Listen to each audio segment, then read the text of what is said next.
હવે બોલી.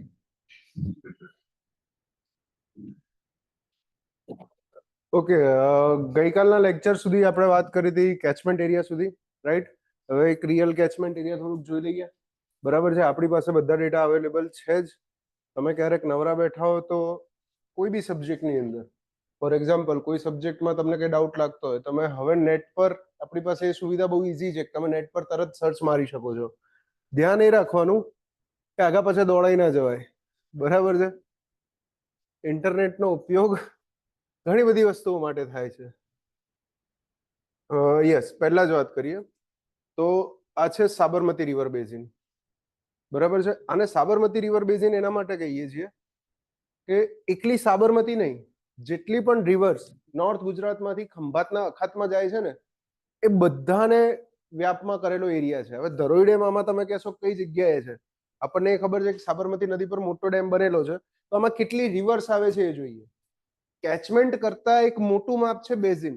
નાની નાની રિવર્સના બધા કેચમેન્ટ ભેગા કરીને એક બેઝિન બનાવેલું હોય, રાઈટ? જે મોટા એરિયામાંથી, લાર્જ માસના એરિયામાંથી, જેમ કે નોર્થ ગુજરાતમાંથી આખો એરિયા ડ્રેન થાય છે, તો આપણે બેઝિનની વાત કરીએ છીએ.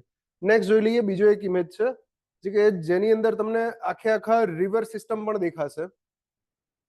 યસ, આજે બેઝિનની આપણે વાત કરી, લગભગ આ અપરનું છે ના, આ જ છે. હા, આજે બેઝિનની વાત કરી, સેમ એ જ શેપ જોઈ શકાય છે બાજુમાં? જોઈ લો, જે શેપ અહીંયા આગળ હાઇલાઇટ કરેલો છે એ જ શેપ અહીંયા આગળ દેખાય છે, રાઈટ? અગર હું આને ઝૂમ કરીને વાત કરવા જાઉં, આખી સ્ક્રીન પર જ કહી દઈએ એટલે બધાને આઈડિયા આવશે જ કે શું છે શું નહીં.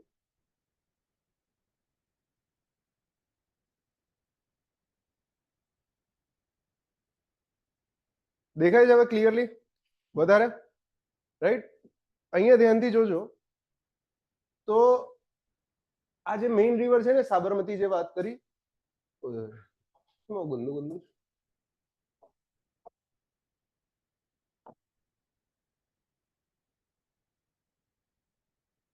યસ, મેઇન રિવરની સાબરમતીની જે વાત કરીએ અહીંથી ઓરિજિનેટ થાય છે, રાઈટ? અહીંથી ઓરિજિનેટ થતા થતા જો અહીંયા આગળ એક મોટું રિઝર્વાયર જેવું દેખાય છે, કઈ પાણી ભરાયેલું છે, શું છે એરિયા? આ ધરોઈ ડેમ છે. ધરોઈ ડેમ અહીંયા છે, રાઈટ? હજી જો રિવર આગળ આવે છે ધરોઈ ડેમ થી નીચે, રાઈટ? કઈ કઈ જગ્યાએ? સૌથી પહેલું આપણે અહીંયા બેઠા છીએ, ગાંધીનગર સિટી આવ્યું. ગાંધીનગર સિટીની ડાઉનસ્ટ્રીમમાં નીચે જતા અમદાવાદ સિટી આવ્યું, અને અમદાવાદ સિટીમાં બીજું એક સ્ટ્રક્ચર બનાવેલું છે, વાસણા બરાજ, અહીંયા લખેલું છે.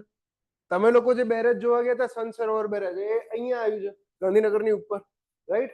હજી આગળ જાઓ નીચે, ડાયરેક્ટ છેલ્લે ગલ્ફ ઓફ ખંભાતને આ રીતે મળે છે. તો એકલી સાબરમતી રિવરને જ્યારે છેલ્લે રિવર સાબરમતી અહીંયા મળે છે, તો ટોટલ જો બીજી કેટલી બધી રિવર આની અંદર એડ થાય છે. મોટી રિવર્સની વાત કરીએ તો એક છે આ રહી વાત્રક, એના ઉપર વાત્રક ડેમ અહીંયા જ બનાવેલો છે, દેખાય છે? બીજી છે હાથમતી, જેના પરથી હિંમતનગર નામ પડ્યું, બરાબર? હાથમતી પર આ બીજો એક ડેમ છે, માઝમ ડેમ છે, મેશ્વો રિવર પર મેશ્વો ડેમ છે, રાઈટ? બીજી હજી આ સાઈડ જો નળ સરોવર. નળ સરોવર હવે હકીકતમાં કોઈ ડેમ નથી, એ શું છે? ગુજરાત અને સૌરાષ્ટ્ર વચ્ચેનો એક નીચાણ વાળો એરિયા છે કે જ્યાં આગળ દર વખતે ચોમાસું આવે એટલે પાણી ભરાઈ રહે, અને આ બસ એક લેક જેવું જ છે, નળ સરોવર લેક જેવું જ છે. અને આ જગ્યાએથી ડ્રેન થઈને વળી પાછું એક ચેનલ બને છે કે જે ગલ્ફ ઓફ ખંભાતમાં જાય છે. બીજી બધી રિવર જો સૌરાષ્ટ્ર વાળી, ઠીક છે? ભોગાવા, ભોગાવા નદી, ભોગાવા નદી ડાયરેક્ટ અહીંયા આગળ જ નીકળે છે ગલ્ફ ઓફ ખંભાતની અંદર. તો આ આખો એરિયા જે કહેવાય છે સાબરમતી રિવર બેઝિન કહેવાય છે. હવે આપણે ભણતા હતા કેચમેન્ટ એરિયા, રાઈટ? બીજું એક આપણે ભણ્યા હતા કન્સેપ્ટ કે રન ઓફ કોફિશિયન્ટ, અને રન ઓફ કોફિશિયન્ટમાં એક વસ્તુની વાત કરી હતી કે રન ઓફ કોફિશિયન્ટ ડિપેન્ડન્ટ હોય છે. મેવાડા સાહેબ કેમેરો બંધ કરજો, રેકોર્ડિંગમાં આવશે, કઈ વાંધો નહીં, આવા દે ને. હા, રન ઓફ કોફિશિયન્ટ વિશે વાત કરી હતી કે રન ઓફ કોફિશિયન્ટ ડિપેન્ડ કરે છે ટાઈપ ઓફ યુઝ પર, લેન્ડનો યુઝ કઈ ટાઈપનો છે. અગર કોન્ક્રીટ છે તો રન ઓફ કોફિશિયન્ટ વધારે છે. યાદ છે ને બધી વસ્તુ થોડું થોડું, ગઈકાલની જ વાત છે એટલે. તો લેન્ડ યુઝનો પણ આપણી પાસે ડેટા અવેલેબલ છે, જેનાથી આપણે exact accurate run of coefficient નીકાળી શકીએ, રાઈટ? તો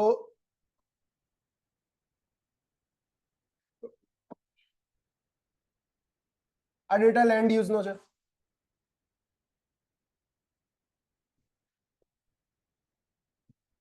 અને નીચે જો લેજન્ડ પણ આપેલા છે કે જેટલા રેડ કલરના ડેટા તમે જોઈ રહ્યા છો, આ બધા સિટીના એરિયા છે કે જે જગ્યાએ રન ઓફ કોફિશિયન્ટ શું હશે, વધારે હશે.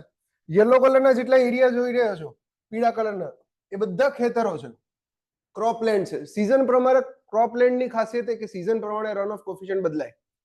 ફોર એક્ઝામ્પલ કે ઉનાળાની સીઝન છે, કોઈ ખેતી થઈ જ નથી, બંદર જમીન છે, તો રન ઓફ કોફિશિયન્ટ કેવો હશે, વધારે હશે. પછી ચોમાસાની સીઝન આવી, શિયાળાની સીઝન આવી કે ખરીફ સીઝન આવી, અથવા તો ભાઈ શિયાળુ સીઝન જે આપણે રવિ સીઝન કહીએ છીએ આવી, તો એ વખતે પાક હશે તો રન ઓફ કોફિશિયન્ટ ઘટશે. પછી જે ગ્રીન એરિયા છે, ફોરેસ્ટ પ્લાન્ટેશન થયેલું છે લાઇટ ગ્રીન એરિયામાં, બરાબર. બીજો હજી ડાર્ક ગ્રીન એરિયા જો એવરગ્રીન અથવા તો સેમી એવરગ્રીન ફોરેસ્ટ જેવો એરિયા છે. આ રહ્યો, આ કયો એરિયા આવી ગયો, અરવલ્લી વાળો એરિયા આવી ગયો. અને ધરોઈ ડેમ અહીંયા આગળ જોઈ શકાય છે, એ જ સેમ વસ્તુ ધરોઈ ડેમ, રાઈટ. તો લેન્ડ યુઝના આધારે રન ઓફ કોફિશિયન્ટ આ રીતે આપણે ડિફાઇન કરીએ. પહેલા લેન્ડ યુઝના અલગ અલગ કેટેગરીમાં આપણે 3-4 કેટેગરીની જ વાત કરી છે. જ્યારે પ્રેક્ટિકલી એટલા મોટા સ્કેલ પર કરવામાં આવે ત્યારે મલ્ટિપલ કેટેગરીઝ છે આપણી પાસે. હજી જો બીજો એક ડેટા અવેલેબલ છે આ જ રીતે, which is કે આ જ પોર્શનનો એક નાનકડો ભાગ કરી દીધો, આને 3 ટુકડામાં આપણે ડિવાઈડ કર્યા. આજે આખો બેઝિન જોયો, એ બેઝિનને 3 ટુકડામાં ડિવાઈડ કર્યા, અને એમાંથી એક ટુકડો આપણે કીધો કે અપર સાબરમતી અપર બેઝિન કીધો. આ જે પોર્શન છે સાબરમતી અપર બેઝિનનો ભાગ છે. અહીંયા આગળ ખૂણામાં જોવો તો ઇમેજ દેખાશે, સાબરમતીના આખા બેઝિનની ઇમેજ દેખાશે. દેખાય છે આ સાબરમતી બેઝિનની ઇમેજ આ રહી. એમાંથી ખાલી આટલો જ પોર્શન જે સૌરાષ્ટ્રમાંથી જે રિવર્સ ઈસ્ટ ફ્લોઈંગ હતી, મતલબ ઈસ્ટ ડાયરેક્શન તરફ જે રિવર્સ ફ્લો કરતી હતી, એને કન્સિડર જ નથી કરી. ખાલી વેસ્ટર્ન ફ્લોઈંગ રિવરના આધારે પણ એક બેઝિન બને છે, એક પોર્શન બને છે, રાઈટ. તો એ બેઝિન અહીંયા આગળ બતાવ્યું, આને કહીએ છીએ અપર સાબરમતી અથવા તો સાબરમતી અપર બેઝિન. એ આખો ડેટા છે, એમાં પણ બધી રિવર્સ દેખાય છે. હવે એકલા ધરોઈની વાત કરીએ તો કે ધરોઈ ડેમમાં પાણી ક્યાંથી આવે, તો ધરોઈ ડેમમાં અહીંયા આગળ જોશો તો સિમ્પલ વસ્તુ લાગે છે કે ડેમ ભાઈ અહીંયા આગળ છે, મારો ડેમ અગર આટલે છે, આટલે અગર મેં બેરિયર બનાવ્યું છે, તો પાણી સીધી વાત છે કે એની ઉપરના અપસ્ટ્રીમના એરિયામાંથી જ આવવાનું છે.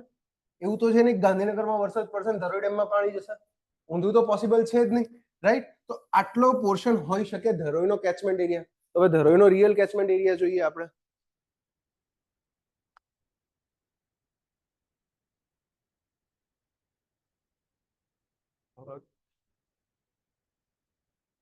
આ છે ધરોઈ ડેમનો કેચમેન્ટ એરિયા, દેખાય છે.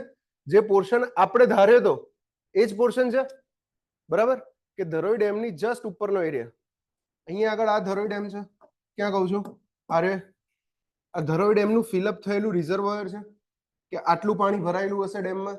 અને ડેમમાં પાણી કયા એરિયામાંથી આવે છે, આ યલો હાઇલાઇટ કરેલો આખો એરિયા છે, એમાં દેખાય છે કે ભાઈ ગુજરાતનો પણ ઘણો ખરો ભાગ છે, રાજસ્થાનનો પણ ઘણો ખરો ભાગ છે.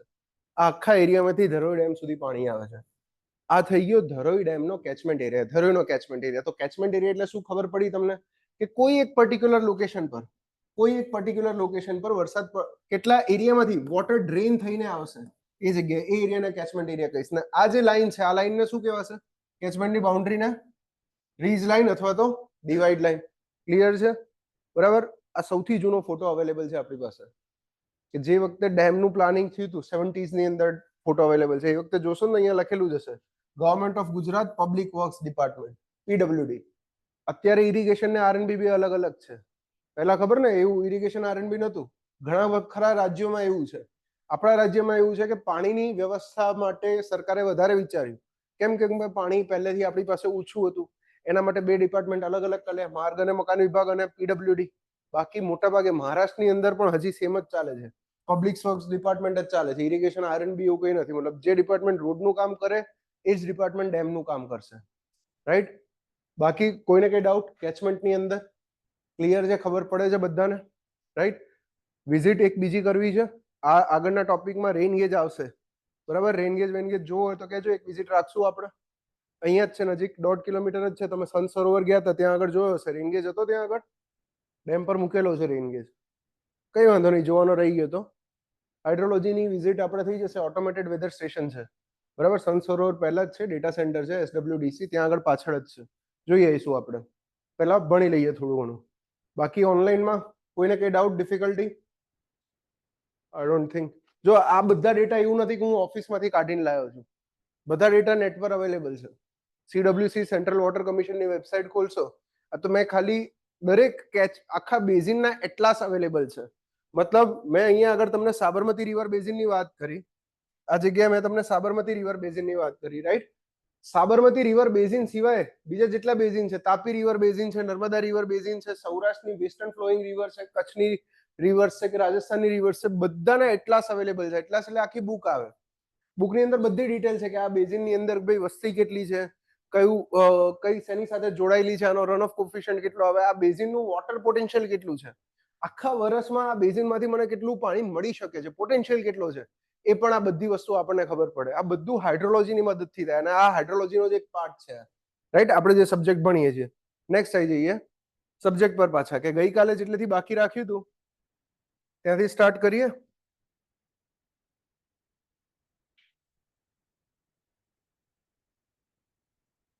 વર્લ્ડ વોટર બેલેન્સ પર પહોંચ્યા હતા આપણે, રાઈટ? વર્લ્ડ વોટર બેલેન્સ સુધી કોઈને કઈ ડાઉટ ડિફિકલ્ટી હોય તો કહી દો. આટલે સુધી, આની પહેલા સુધી. ચલો, તો વર્લ્ડ વોટર બેલેન્સ એટલે શું કહેવા માંગે છે? ગઈકાલે એક હોમવર્ક પણ આપ્યું હતું વાંચવા માટે. વાંચ્યું હતું ઘેરજી? શું કહેવા માંગે છે ખબર પડી હતી? રાઈટ? સમજાઈશું, ઇવેન્ચ્યુઅલી સમજાઈશું. જ્યારે હાઇડ્રોગ્રાફ ભણશું ને ત્યારે ખાસ કરીને જે છેલ્લા છે એપ્લિકેશન ઓફ હાઇડ્રોલોજી ને એન્જિનિયરિંગ કરીને ટોપિક લખેલો છે, છેલ્લો ટોપિક, કે કઈ કઈ જગ્યાએ હાઇડ્રોલોજીનો યુઝ કરશું એન્જિનિયરિંગ ફિલ્ડની અંદર. એ વખતે એ બધી વસ્તુઓ આપણને જાણવા મળશે. આવી જાઓ આગળ વર્લ્ડ વોટર બેલેન્સ પર. શું કે છે? પ્યોર ગોખવાનો ટોપિક છે, સમજવા વાળું બહુ ઓછી વસ્તુઓ છે. ઓલરેડી આપણને ખબર છે, એવી બધી વાતો કરે છે કે ભાઈ 71% ઓફ અર્થ સરફેસ શેનાથી ઘેરાયેલું છે? ઓશિયન્સથી, રાઈટ? અને પૃથ્વી પર જેટલું પાણી છે એનું વોલ્યુમ નીકાળવા જઈએ તો એ છે 1386 million cubic kilometre. Million cubic kilometre, 1386 million kilometre cube આટલું વોટર છે. આ ડેટા યાદ રાખજો, હાઇલાઇટ કરો તો હાઇલાઇટ કરી દો. અને બીજી રીતે આ રીતે પણ લખાય કે 1.386, અને બિલિયનમાં લખવો હોય, મિલિયનમાંથી બિલિયનમાં કન્વર્ટ કરવું હોય તો આને આ રીતે પણ લખાય કે 1.386 બિલિયન કિલોમીટર ક્યુબ. હવે તમને કોઈ પણ રીતે પૂછી શકે એક્ઝામની અંદર, રાઈટ? અને ઓલરેડી પૂછાયેલો ક્વેશ્ચન છે આ, આરએનબી ની અંદર પૂછાયેલો છે. આરએનબી 2019 આસિસ્ટન્ટ એન્જિનિયરમાં આ ક્વેશ્ચન આવી ગયેલો છે કે વર્લ્ડમાં ટોટલ કેટલું વોટર અવેલેબલ છે. તો એરિયો ડેટા આપણી પાસે આવી ગયો. હવે જેટલું વોટર અવેલેબલ છે, 1386 million cubic metre water available છે, આટલા પાણીને હું અગર 100% માની લઉં તો એમાંથી ભાઈ 97% વોટર કેવું છે? સેલાઇન વોટર, ખારું પાણી. કેમ? કેમ કે સમુદ્રના એરિયામાં બધું રહેલું છે. એટલે ખાલી 3% વોટર જ ફ્રેશ વોટર અવેલેબલ છે. ફ્રેશ વોટર એટલે કે જે આપણે પીવા લાયક છે, મીઠું પાણી કહીએ આપણે એને, બરાબર છે? આ ફ્રેશ વોટરને અગર હું 100% માનીને ચાલું, આ ફ્રેશ વોટરને અગર હું 100% માનીને ચાલું તો એમાંથી ભાઈ 70% પાણી ફ્રેશ વોટરમાંથી 70, ઓલમોસ્ટ 70%, 68.7 છે ને, ઓલમોસ્ટ 70% જેટલું વોટર સોલિડ ફોર્મમાં છે, આઈસ કેપમાં છે. કઈ જગ્યાએ લખ્યું છે? આઈસ કેપ અને ગ્લેશિયલ્સ. આઈસ કેપ કોને કહેવાય ભાઈ? What is ice cap? Ice cap કોને કહેવાય? થોડુંક ખબર હશે, થોડુંક. આઈસ કેપ કોને કહેવાય? ગ્લેશિયલ કોને કહેવાય એ કહી દો. What is glacial? સાંભળ્યું હોય કઈ? હમણાં આપણા પડોશી દેશે હળી કરી હતી, ખબર હોય તો, બરાબર? આપણી તો આપણે જવાબ આપ્યો તો પહેલો જવાબ આપણે કાગળિયા પર આપ્યો, બરાબર? શું પહેલો જવાબ આપ્યો? સિંધુ ની જે જળની ટ્રીટી હતી, ઇન્ડસ વોટર ટ્રીટી હતી જે આપણી ઇન્ડિયા પાકિસ્તાનની, એ રહી આપણે અબેયન્સમાં નાખી દીધી, સસ્પેન્ડ નથી કરી, અબેયન્સમાં નાખી દીધી, રાઈટ? હવે ઇન્ડસ વોટર ટ્રીટી, આ ઇન્ડસ જે સિંધુ નદી છે કઈ જગ્યાએથી ઓરિજિનેટ થાય છે? આપણને એટલી તો ખબર પડી કે ભારતમાંથી પાકિસ્તાનમાં જાય છે, આપણે એનું પાણી બંધ કરાવડાવી દીધું, બરાબર? હવે એને રોજ જેટ નહીં વાપરે, હવે શું કરવું પડશે? કાગળિયું વાપરવું પડશે લૂછવા માટે. એ અલગ વસ્તુ રહી. પણ સિંધુ નદી ઓરિજિનેટ ક્યાંથી થાય છે? હિમાલયન રિજનમાંથી ઓરિજિનેટ થાય છે. હિમાલયનમાંથી ઓરિજિનેટ કેનાથી થાય છે? ગ્લેશિયલમાંથી.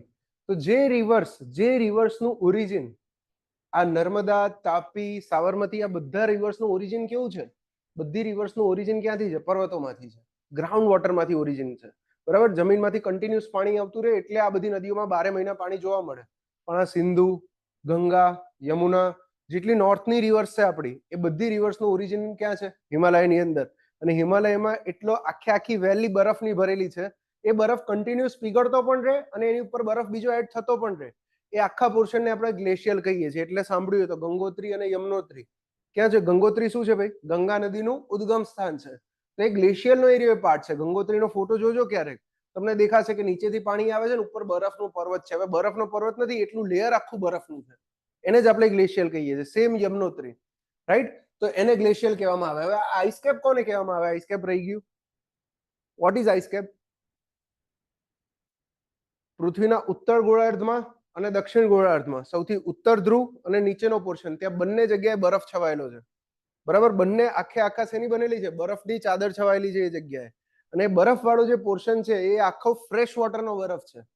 ભલે દરિયામાં રહેલી છે એ વસ્તુ, પણ એ જે પણ આઈસ છે એ ફ્રેશ વોટરનો આઈસ છે. ઉત્તરના ભાગને શું કહીએ છીએ? આર્કટિક કે એન્ટાર્કટિકા? નક્કી કરો. નોર્થમાં શું હોય ભાઈ? આર્કટિક હોય. સાઉથની અંદર શું હોય? એન્ટાર્કટિકા હોય. બરાબર? પોલર બેર ક્યાં જોવા મળે? ઉપર કે નીચે? ના, પોલર બેર ખાલી આર્કટિકમાં જોવા મળે. અને પેંગ્વિન ક્યાં જોવા મળે? એન્ટાર્કટિકામાં. પેંગ્વિન ખબર ને?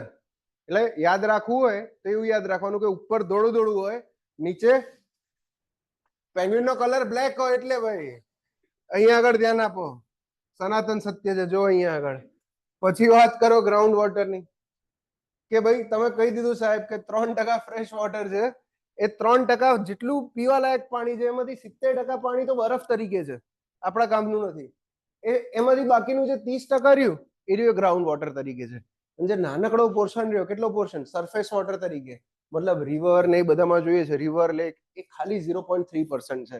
અગર હું એને પણ 100% માનીને ચાલું, એને પણ 100% માનીને ચાલું, તો લેકની અંદર 87% છે, વેટલેન્ડ્સમાં 11% છે, અને રિવર્સની અંદર ખાલી 2% પાણી છે. મતલબ જે વોટરને આપણે યુઝ કરી શકીએ છીએ એનો પોર્શન બહુ ઓછો છે. હવે આમાંથી એક MCQ એવો પણ પૂછાયેલો છે કે જેટલું પણ ફ્રેશ વોટર અવેલેબલ છે એના કેટલા % જેટલું વોટર સોલિડ ફોર્મમાં છે? શું આવશે આન્સર? 70, 68.7%, રાઈટ? બસ એ જ છે. નીચે એવરેજમાં એ જ સેન્ટેન્સ લખી દીધું છે. MCQ ઓલરેડી એક વખત હતો. એટલે જો કે the percentage of total quantity of fresh water in the world available in liquid form is about 30%. Solid ફોર્મમાં 70% છે. તો લિક્વિડ ફોર્મમાં કેટલું અવેલેબલ છે? ખાલી ફ્રેશ વોટરનો કેટલો પોર્શન અવેલેબલ છે લિક્વિડમાં? 30% જેટલો અવેલેબલ છે. એમાંથી પણ મોટા ભાગનો ક્યાં છે? જમીનની નીચે, ગ્રાઉન્ડ વોટર તરીકે છે. રાઈટ? નેક્સ્ટ આઈએ.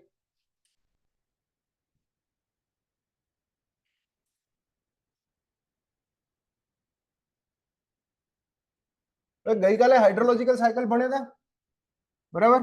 હાઇડ્રોલોજીકલ સાયકલ ની અંદર એક આવી વસ્તુ પણ ભણ્યા હતા. શું ભણ્યા હતા?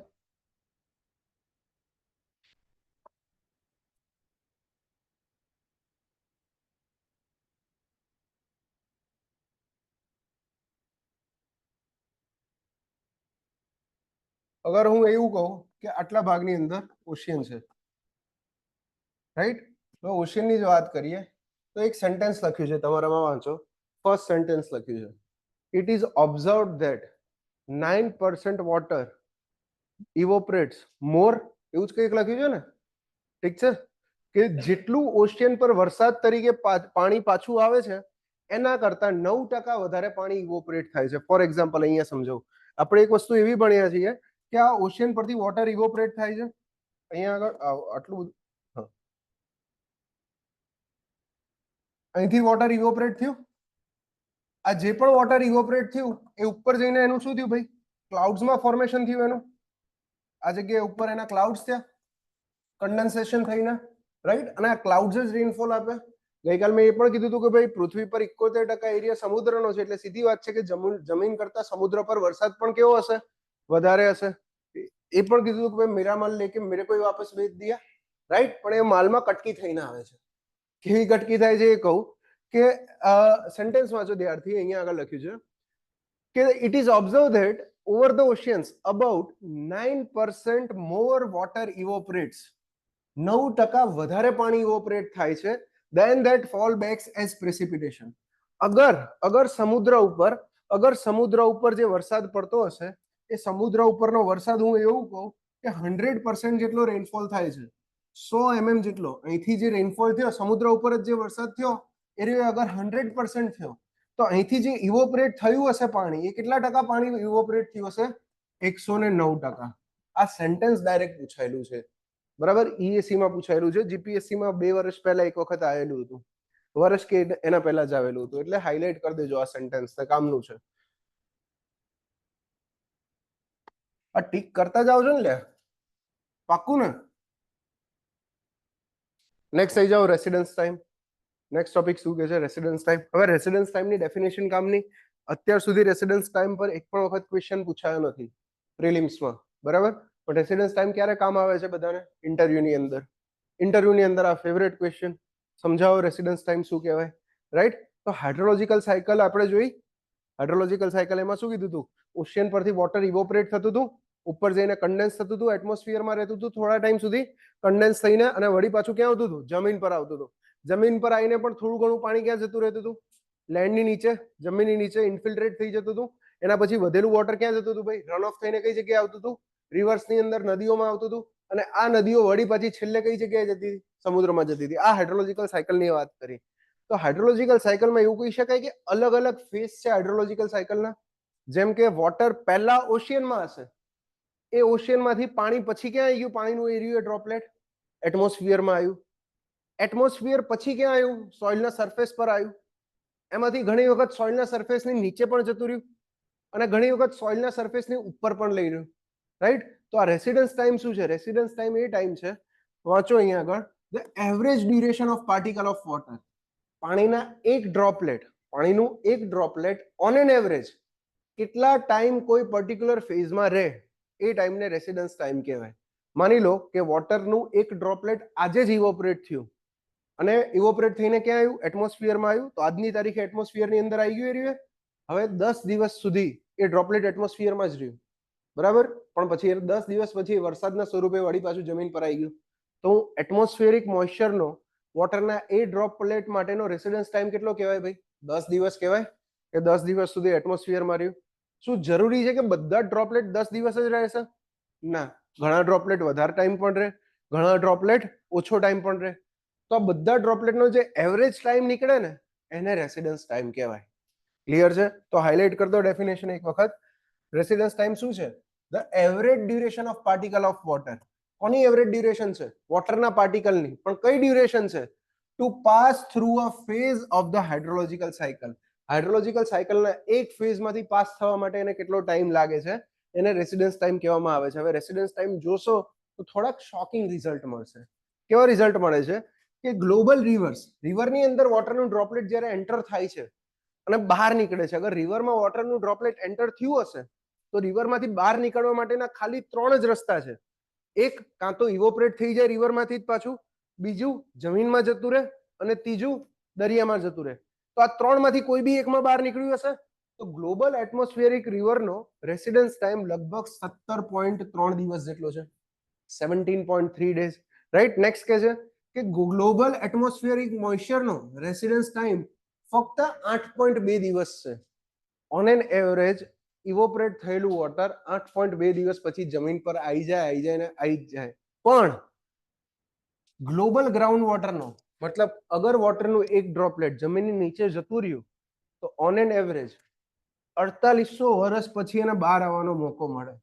સીધી વાત છે. બહાર ક્યારે આવશે? જ્યારે તમે ખેંચીને પંપ કરીને કાઢશો ત્યારે, અથવા તો સ્લોપના કારણે ગ્રાઉન્ડમાંથી જ એરિયો ઓશિયનમાં જતું રહેશે ત્યારે. અધરવાઇઝ ગ્રાઉન્ડ વોટરમાં એન્ટર થયેલું ડ્રોપલેટ બહાર નહીં આવી શકે. એ જ રીતે અગર વોટરનું કોઈ એક ડ્રોપલેટ ઓશિયનની અંદર જતું રહ્યું, દરિયામાં જતું રહ્યું, તો એનો રેસિડન્સ ટાઈમ 28,500 વર્ષ છે. કેમ આટલો બધો? ઇવોપરેશન તો રોજ થાય છે. તો ભાઈ ઇવોપરેશન ફક્ત સપાટીના પાર્ટિકલ માટે જ હોય, સરફેસના પાર્ટિકલ માટે જ હોય, ક્યારેય નીચેનો પાર્ટિકલ ઇવોપરેટ નહીં થાય. એટલે ગઈકાલે મેં કીધું હતું કે ઇવોપરેશન ને બોઇલિંગ બંને અલગ પડે છે. તો કઈ રીતે અલગ પડે છે? એનો એક અલગ તફાવત આ પણ છે કે બોઇલિંગ આખા પાત્રમાં થશે. ચા ઉકાળો છો, પાણી ઉકાળો છો, તો જોવા મળે છે કે ભાઈ નીચેથી એ પરપોટા થાય છે. શું થાય છે? નીચેનું રહેલું વોટર પણ ભાઈ વેપરની અંદર કન્વર્ટ થાય છે. પણ ઇવોપરેશનની જ્યારે વાત કરું છું તો ઇવોપરેશન ખાલી સરફેસનો પોર્શન થશે. તો તમને કોઈ ક્વેશ્ચન એક વખત ઈએસસીમાં ક્વેશ્ચન હતો આ રહ્યો, રાઈટ? કે આ રેસિડન્સ ટાઈમ ચારે વસ્તુના ટાઈમ આપી દીધા હતા અને કીધું હતું ચડતા ક્રમમાં ગોઠવો. તો સૌથી વધારે કોનો આવે? ઓશિયનનો, એના પછી ગ્રાઉન્ડ વોટરનો, એના પછી રિવરનો અને એના પછી એટમોસ્ફિયરનો. તો યાદ રાખવું હોય ને તો સિમ્પલ એ રીતે રાખવાનું, જે જગ્યાએ પાણીનો જથ્થો વધારે હોય ને એ જગ્યાએ રેસિડન્સ ટાઈમ વધારે આવે. સીધી વાત છે, કેમ કે બહાર નીકળવાના ચાન્સીસ ઓછા હોય. પાણીનો જથ્થો સૌથી વધારે ક્યાં છે? ઓશિયનમાં છે. તો એનો રેસિડન્સ ટાઈમ સૌથી વધારે. એના પછી 30% ભાઈ કીધું કે 30% ફ્રેશ વોટર છે, એમાંથી મોટાભાગનું કેમાં છે? ગ્રાઉન્ડ વોટરની અંદર છે. તો ગ્રાઉન્ડ વોટરનો 30%, એટલે ગ્રાઉન્ડ વોટરનો સેકન્ડ, પછી રિવર્સનો, છેલ્લે એટમોસ્ફિયરનો. ક્લિયર છે રેસિડન્સ ટાઈમનો ટોપિક? આટલે સુધી કોઈને કઈ ડાઉટ, ડિફિકલ્ટી? આગળ વધાય, નેક્સ્ટ થઈ જાઓ. હવે ફર્સ્ટ પ્રોસેસ વિશે સમજીશું થોડુંક, પ્રેસિપિટેશન.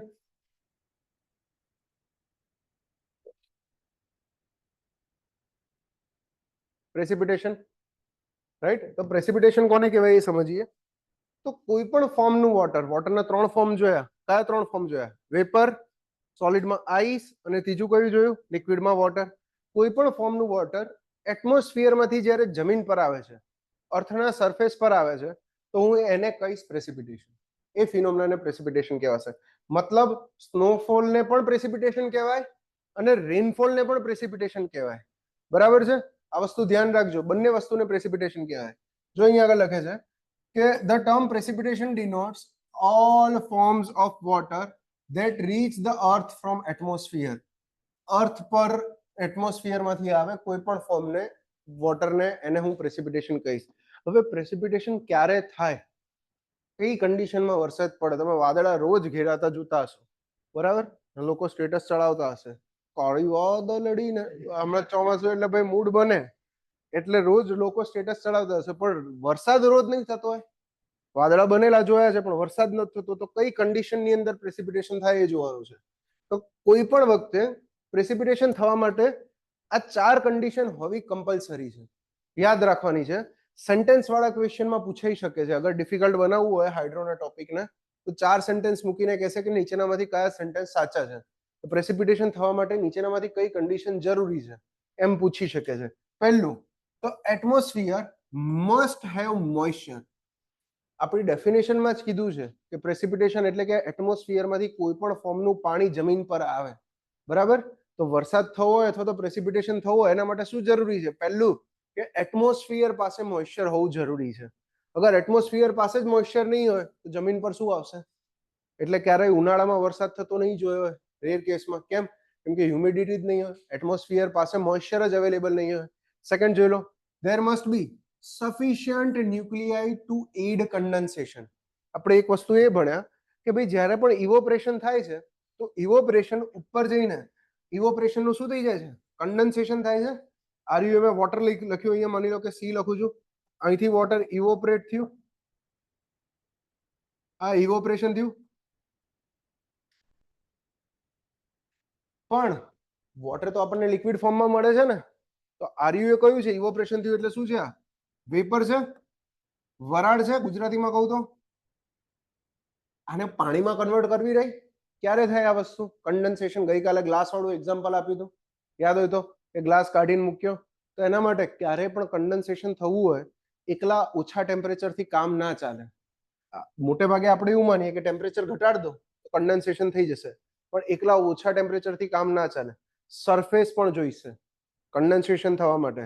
તમે ફ્રીજની અંદર ક્યારેય ફ્રીજ ખોલીને જુઓ તો તમને ક્યારેય એવું નહીં દેખાય કે ફ્રીજની અંદર ભાઈ એકલો ધુમાડો ધુમાડો જ છે.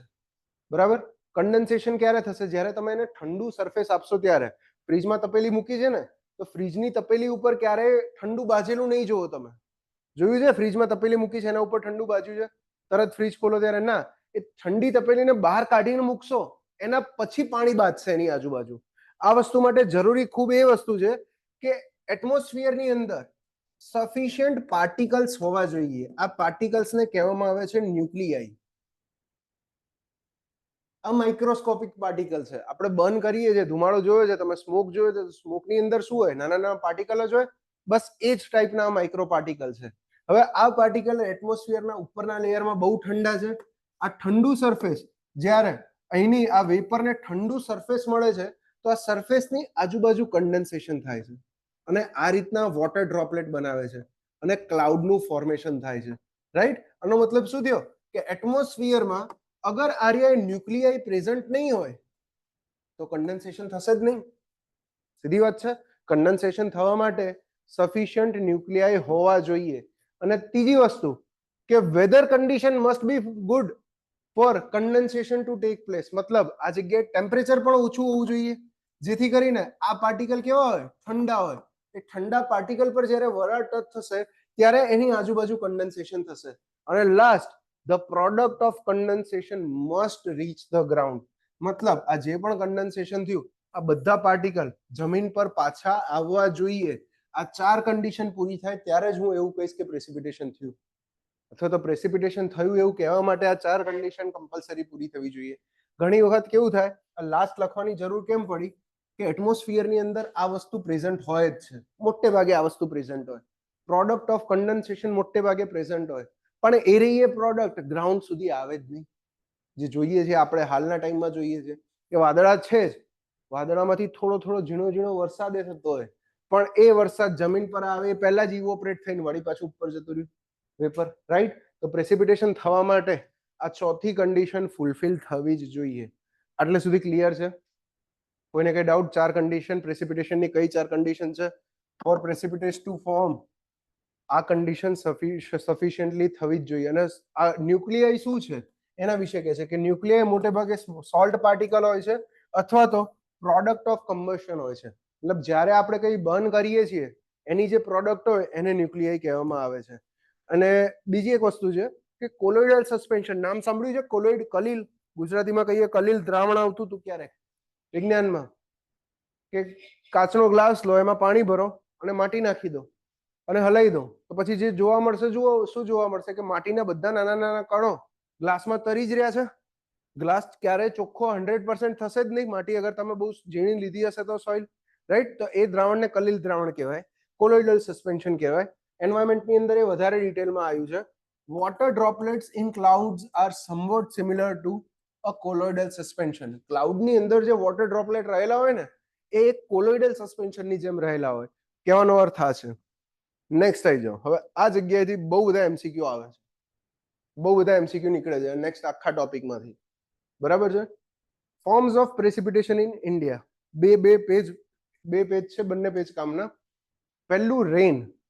પ્રેસિપિટેશનના કયા કયા ફોર્મ અવેલેબલ છે? પ્રેસિપિટેશનના કયા કયા ફોર્મ અવેલેબલ છે?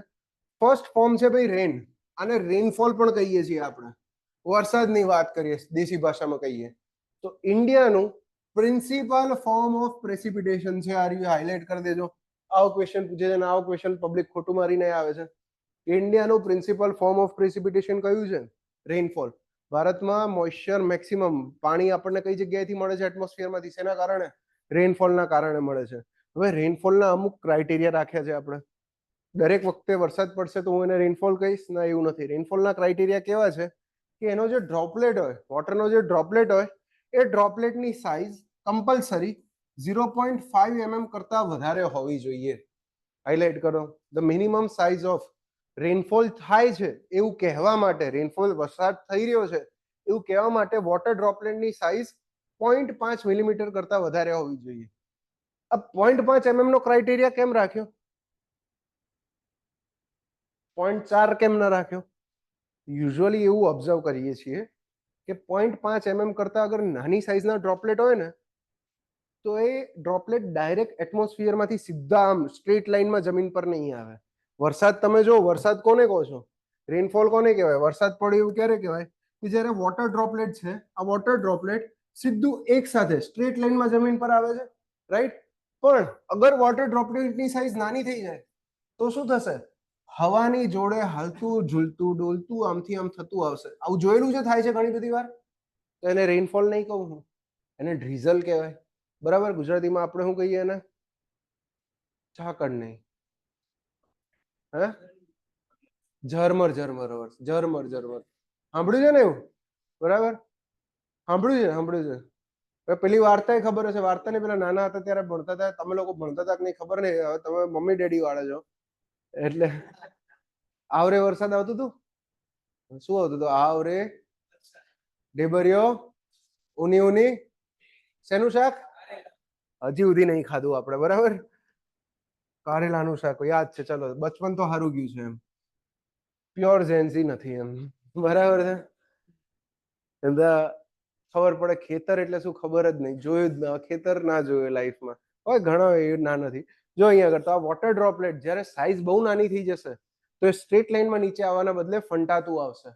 તો ઘણી વખત એ આવી પણ નહીં શકે. અગર વધારે પવન આવે તો હવામાં જ રહેશે, જમીન પર ટચ પણ નહીં થઈ શકે, તો હું એને રેનફોલ નહીં કહું. રાઈટ.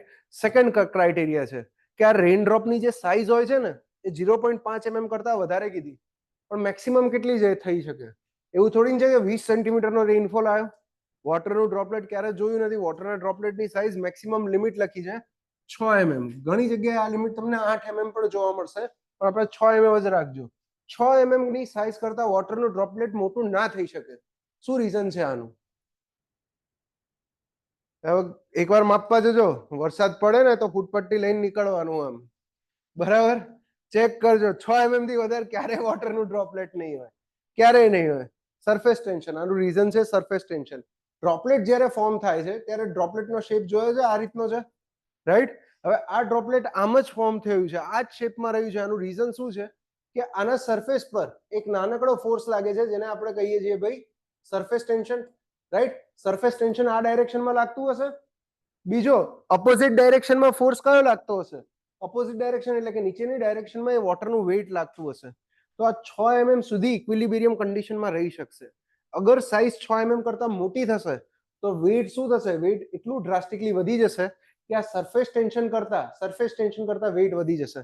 તો વોટરનું ડ્રોપલેટ એ શેપમાં રહેશે જ નહીં. વોટરનું ડ્રોપલેટ આપોઆપ સ્પ્લિટ થઈ જશે, બરાબર? આ એકના બદલે 2 ડ્રોપલેટ થઈ ગયા નાની સાઇઝના, જેથી કરીને સરફેસ ટેન્શન રહી શકે, રાઈટ? તો આ યાદ રાખજો, આ બંને વસ્તુ, કે ડ્રોપલેટની સાઇઝ મિનિમમ કેટલી છે?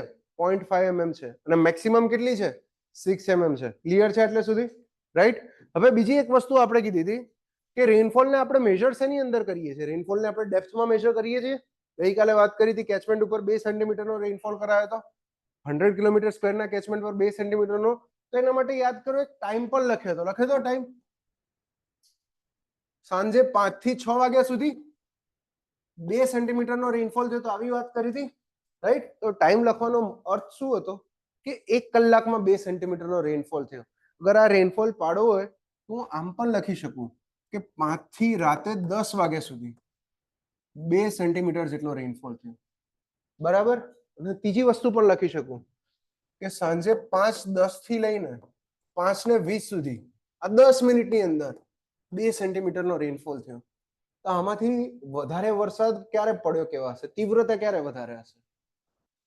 પહેલું જે 5-10 વાળું લખ્યું એમાં, અને સૌથી ઓછું ક્યારે હશે? આજે બીજું 5 થી 10 ની વચ્ચે લખ્યું એની અંદર, રાઈટ? તો આ જ વસ્તુ ધ્યાન રાખવાની છે. આપણે રેનફોલને, તમે આના માટે શું કર્યું? તીવ્રતા માપવા માટે શું કર્યું?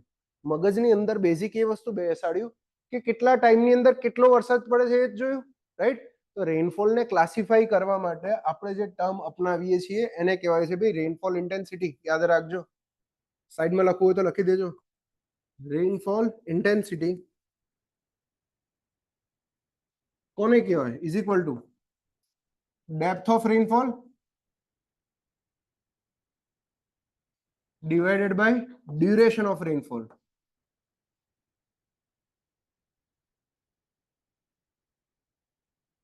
અને આનો યુનિટ શું થશે કે છે કોઈ? ડેપ્થ ઓફ રેનફોલ નો યુનિટ હાલ મેં શું લીધો છે? સેન્ટીમીટર લીધો છે, અને ડ્યુરેશન અવર્સ ની અંદર છે, રાઈટ? તો આનો યુનિટ હું આવું કહી શકું, સેન્ટીમીટર પર અવર થાય આનો યુનિટ. ક્લિયર છે? આ ફર્સ્ટ કેસની અંદર ભાઈ મને કહેશે કોઈ કે કેટલી હશે ઇન્ટેન્સિટી રેનફોલની? આ પહેલા કેસમાં રેનફોલની ઇન્ટેન્સિટી કેટલી હશે? 2 સેન્ટીમીટર પર અવર. સીધી વાત છે. ડેપ્થ ઓફ રેનફોલ કેટલી છે? 2 સેન્ટીમીટર જેટલી. અને ડ્યુરેશન કેટલું છે? 1 કલાક. ચલો આ સેકન્ડ કેસની અંદર કહી દો. સેકન્ડ કેસમાં રેનફોલની ઇન્ટેન્સિટી કેટલી હશે? I ઇઝ ઇક્વલ ટુ ઇન્ટેન્સિટીને બતાવવા I નો યુઝ થાય. I ઇઝ ઇક્વલ ટુ 2 સેન્ટીમીટરનો રેનફોલ થાય છે અને કેટલા કલાક છે? 5 કલાક છે. 5 અવર્સ છે. 5 અવર્સ 2/5. હવે આને બીજા યુનિટમાં પણ લખાય. અગર હું ડેપ્થને સેન્ટીમીટરના બદલે mm ની અંદર કેલ્ક્યુલેટ કરવા છું, હું જ્યારે ડેપ્થને સેન્ટીમીટરના બદલે mm માં કેલ્ક્યુલેટ કરું તો કેટલા mm થાય? અહીંયા આગળ 20 mm થયું. તો આની ઇન્ટેન્સિટીની વેલ્યુ કેટલી? I is equal two 4 mm પર અવર. તો ઇન્ટેન્સિટીના આધારે રેનફોલને ક્લાસિફાઈ કરાય છે. અને આમાંથી ક્વેશ્ચન પૂછે છે, શું ક્લાસિફાઈ કરીએ છીએ? લાઇટ રેન કોને કહેવાય? જ્યારે રેનફોલની ઇન્ટેન્સિટી 2.5 mm પર અવર કરતા ઓછી હોય એવા બધા રેનફોલને હું લાઇટ રેન કહીશ. જે રેનફોલની ઇન્ટેન્સિટી 2.5 mm થી 7.5 mm પર અવરની વચ્ચે હોય એને હું મોડરેટ રેનફોલ કહીશ. અને જે રેનફોલની ઇન્ટેન્સિટી માર ભાઈ, જે રેનફોલની ઇન્ટેન્સિટી 7.5 mm પર અવર કરતા વધારે હોય એને હું હેવી રેનફોલ કહીશ. ગુજરાતીમાં સાંભળ્યું હશે કે ભાઈ હળવા વરસાદની આગાહી છે, હળવાથી મધ્યમ વરસાદની આગાહી છે, મધ્યમથી ભારે વરસાદની આગાહી છે, તો ભારેથી અતિ ભારે વરસાદની આગાહી છે. તો આવા જ્યારે શબ્દો વાત કરે છે ને તો એ શબ્દોનો અર્થ થાય છે કે રેનફોલ ઇન્ટેન્સિટીની વાત થાય છે અહીંયા આગળ, રાઈટ. 2.5 mm પર અવર, 2.5 mm પર અવર થી 7.5 mm પર અવર. આ ડેટા યાદ રાખવાના છે, કઈ બીજું નથી. 25 નો ગુણાકાર જ છે એક રીતે જોવો તો. 25 50 ગાયબ કરી દીધા, 75 બે જ યાદ રાખવાના. 2.5 અને 7.5 એની વચ્ચે જ ગેમ છે. ક્લિયર છે? હવે એક્ઝામમાં ક્વેશ્ચન કઈ રીતે પૂછે છે? એક્ઝામમાં ક્વેશ્ચન આ રીતે પૂછ્યો કે catchment has a rainfall of 10 millimeter in 2 hours. Identify the rainfall or classify the rainfall. લખી દેશે light, moderate, heavy, none of the above. શું આવશે ચાર ઓપ્શન માંથી? કયો રેનફોલ આવશે ભાઈ? હાલત ભણે ઉપર લખેલું છે. કયો રેનફોલ આવશે ટાઈપનો? Moderate rainfall. શું કર્યું ભાઈ આપણે? ડાયરેક્ટ ઇન્ટેન્સિટી નીકાળી. કઈ રીતે નીકાળી? 10 ડિવાઇડેડ બાય 2. શું ઇન્ટેન્સિટી આવી? 5 mm પર અવર. આપણને ખબર છે કે 5 mm પર અવર એટલે કે 2.5 થી 7.5 ની વચ્ચે આવે. ધેટ મીન્સ કયું આવે ભાઈ? Moderate rainfall. બસ આવો ક્વેશ્ચન પૂછે છે આમાંથી. ક્લિયર છે આટલે સુધી? નેક્સ્ટ પર આવીએ. ઓકે, નેક્સ્ટ છે સ્નોફોલ. સ્નોફોલ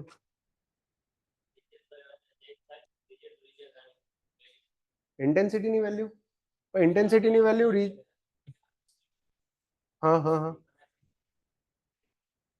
હા એ તો બદલાય. એ અત્યારે વાત નહીં આવે, એની આવશે પ્રોબેબલ મેક્સિમમ પ્રેસિપિટેશનમાં. ઇન્ટેન્સિટીની વાત નહીં આવે, બરાબર. આપણે જે વાત કરશું એની અંદર 24 અવર્સનો મેક્સિમમ રેનફોલ કાઉન્ટ કરશું. આજે ડેમ બેમ ડિઝાઇન કરતી વખતે, કેચમેન્ટ ડિઝાઇન કરતી વખતે જે રેનફોલ યુઝ થાય કે ભાઈ મહત્તમમાં મહત્તમ એક દિવસની અંદર જેટલો વરસાદ પડી શકે એ રીજન પર, એ કાઉન્ટ કરી લીધો. તો એ તો પ્રોબેબલ મેક્સિમમ પ્રેસિપિટેશનની વાત કરીએ, આપણે તો ડેલી યુઝની વાત કરીએ છીએ, બરાબર છે. નેક્સ્ટ થઈ જાઓ સ્નો. સ્નો સ્નોફોલ સાંભળ્યું છે? જોયો છે? નહીં જોયો? જોવો છે? બધાને જોવો છે, બરાબર. કોને ના જોવો હોય? શું યાદ આવે સ્નોફોલ જોઈને? હે કોઈ બોલિવૂડ નું સોંગ યાદ આવે? હા હા હા, કયું કયું? ના ના, બરાબર બરાબર. સ્નોફોલ બેઝિકલી કહેવાનો અર્થ એ છે કે સ્નોફોલ જોયો હોય તો ક્યારેય વરસાદ જે રીતે પડે છે એ રીતે સ્નોફોલ નહીં થતું હોય. વરસાદ કઈ રીતે પડે? દળ દળ દળ દળ બધા છાંટા એક સાથે આવે. સ્નોફોલ એ રીતે ના થાય. સ્નોફોલ કેવો થાય? હળવો હળવો થાય, ધીમે ધીમે થાય. એટલે બોલિવૂડ મૂવીઝમાં વધારે રોમેન્ટિક લાગે એ રહી વસ્તુ, બરાબર છે. યાદ છે ને? જોયેલું જ છે કોઈ જગ્યાએ સ્નોફોલ થતો? મૂવીઝમાં કે એમાં જોયેલો છે સ્નોફોલ થતો? એકદમ ધીરે ધીરે પડતો હશે. આનું કારણ શું? વરસાદ કરતા સ્નો તો ભાઈ સોલિડ ફોર્મ થયું. Density, density. સ્નોની અંદર મોટે ભાગે હવા ભરેલી છે. વસ્તુ સમજો, સ્નોનું ફોર્મેશન કઈ રીતે થાય છે. તો ઇન્ડિયાની અંદર સ્નો ફક્ત ને ફક્ત કયા રીજનમાં જોવા મળે છે ભાઈ? હિમાલયન રીજનમાં. જતા રહો કાશ્મીર, પહેલગામ, બરાબર. Snow consists of ice crystals which usually combine to form flakes. હવે સ્નો ફ્લેક જોયેલો હશે. સ્નો ફ્લેક કોને કહેવાય એ ખબર હશે. સ્નો કઈ રીતે બને છે? નાના નાના આઈસ ક્રિસ્ટલ. આ રીતે નાના નાના આઈસ ક્રિસ્ટલ બધા ભેગા થાય છે અને એક ક્રિસ્ટલ પર બીજા ક્રિસ્ટલ આ રીતે ફોર્મ થાય છે. એક ક્રિસ્ટલ પર બીજા ક્રિસ્ટલ ફોર્મ થાય છે. આ વોટ્સએપ ની અંદર આવું ઇમોજી છે, ખબર હોય તો, બરાબર. ઠંડી લાગે ત્યારે મોકલતા હશો. ચેટમાં કોઈ નાખો તો ભાઈ ઓનલાઈનમાં બેઠું હોય. આને કહેવાય સ્નોફ્લેક.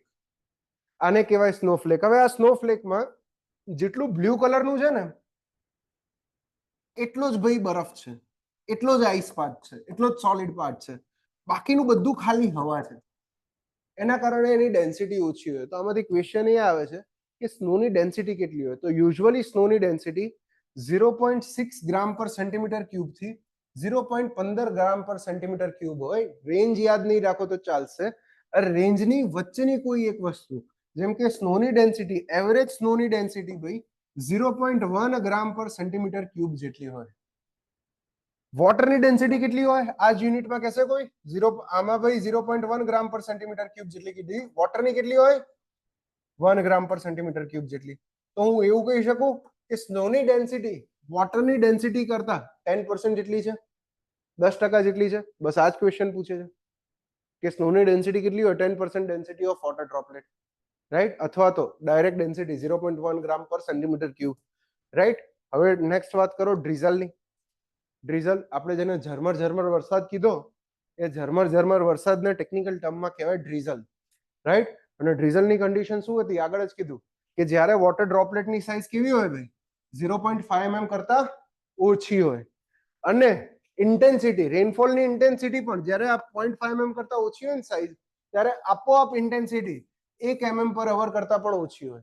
આ બંને કન્ડિશન ફૂલફિલ થતી હોય ત્યારે હું કહીશ કે ડ્રીઝલ થાય છે. અને ડ્રીઝલની ખાસિયત શું છે કે જે ડ્રોપલેટ્સ હશે એ એટલા નાના હશે, એટલા સ્મોલ હશે કે they appear to float in air. હવાની અંદર એ ડ્રોપલેટ આપણને તરતા દેખાય, રાઈટ? નેક્સ્ટ થઈ જાઓ ગ્લેઝ. ગ્લેઝ, હવે આમાં જો ગ્લેઝની વાત કરીએ તો એક બેઝિક કન્ડિશન અહીંયા આગળ બનાવીએ.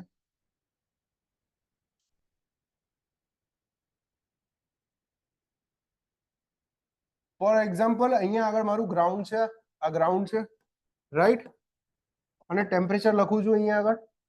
આ જગ્યાએ ગ્રાઉન્ડનું temperature T is equal to 0 degree centigrade કરતા પણ ઓછું થઈ ગયું. 0 ડિગ્રી સેન્ટીગ્રેડ કરતા પણ ઓછું છે. કોનું ટેમ્પરેચર? આ ગ્રાઉન્ડનું ટેમ્પરેચર. અને ગ્રાઉન્ડની ઉપર જે હવા રહેલી છે, આ જગ્યાએ જે એર રહેલી છે, આ હવાનું temperature greater than 0 degree centigrade છે. તો આવી કન્ડિશનમાં જ્યારે પ્રેસિપિટેશન થશે તો કયું પ્રેસિપિટેશન થશે? રેનફોલ જ થશે. સીધી વાત છે. કેમ કે એટમોસ્ફિયરનું ટેમ્પરેચર કેવું છે? 0 કરતા વધારે છે, એટલે વોટર લિક્વિડ ફોર્મમાં જશે. પણ જેવું એ વોટર ડ્રોપલેટ ગ્રાઉન્ડના કોન્ટેક્ટમાં આવશે, અહીંયા આગળ આ રેનફોલ થઈને ગ્રાઉન્ડના કોન્ટેક્ટમાં જેવું વોટર ડ્રોપલેટ આવશે, તરત જ અહીંયા આગળ શું થઈ જશે? બરફ થઈ જશે, રાઈટ? તો ગ્રાઉન્ડ પર અહીંયા આગળ આ ટાઈપનું, ગ્રાઉન્ડ પર અહીંયા આગળ આ ટાઈપનું એક બરફનું નાનું લેયર બાજી જશે, જેને આપણે કહીશું ગ્લેઝ. ગ્લેઝ, આ જ વસ્તુને કહેવામાં આવે છે ગ્લેઝ. જ્યારે ગ્રાઉન્ડ મારું સબ ફ્રીઝિંગ ટેમ્પરેચર હોય, સબ ફ્રીઝિંગ ટેમ્પરેચર એટલે કે 0 ડિગ્રી કરતા ઓછા ડિગ્રી સેન્ટીગ્રેડ, ત્યારે આ ગ્લેઝનું ફોર્મેશન થાય. અને ગ્લેઝ શબ્દ સાંભળ્યું જશે, ગ્લેઝ ટાઇલ્સ કહીએ છીએ. ગ્લેઝનો અર્થ શું થાય? ચમકતું થાય. સાંભળ્યું છે ને ભાઈ? ગ્લેઝ ટાઇલ શબ્દ સાંભળ્યો છે, રાઈટ? ગ્લેઝનો અર્થ થાય ચમકતું.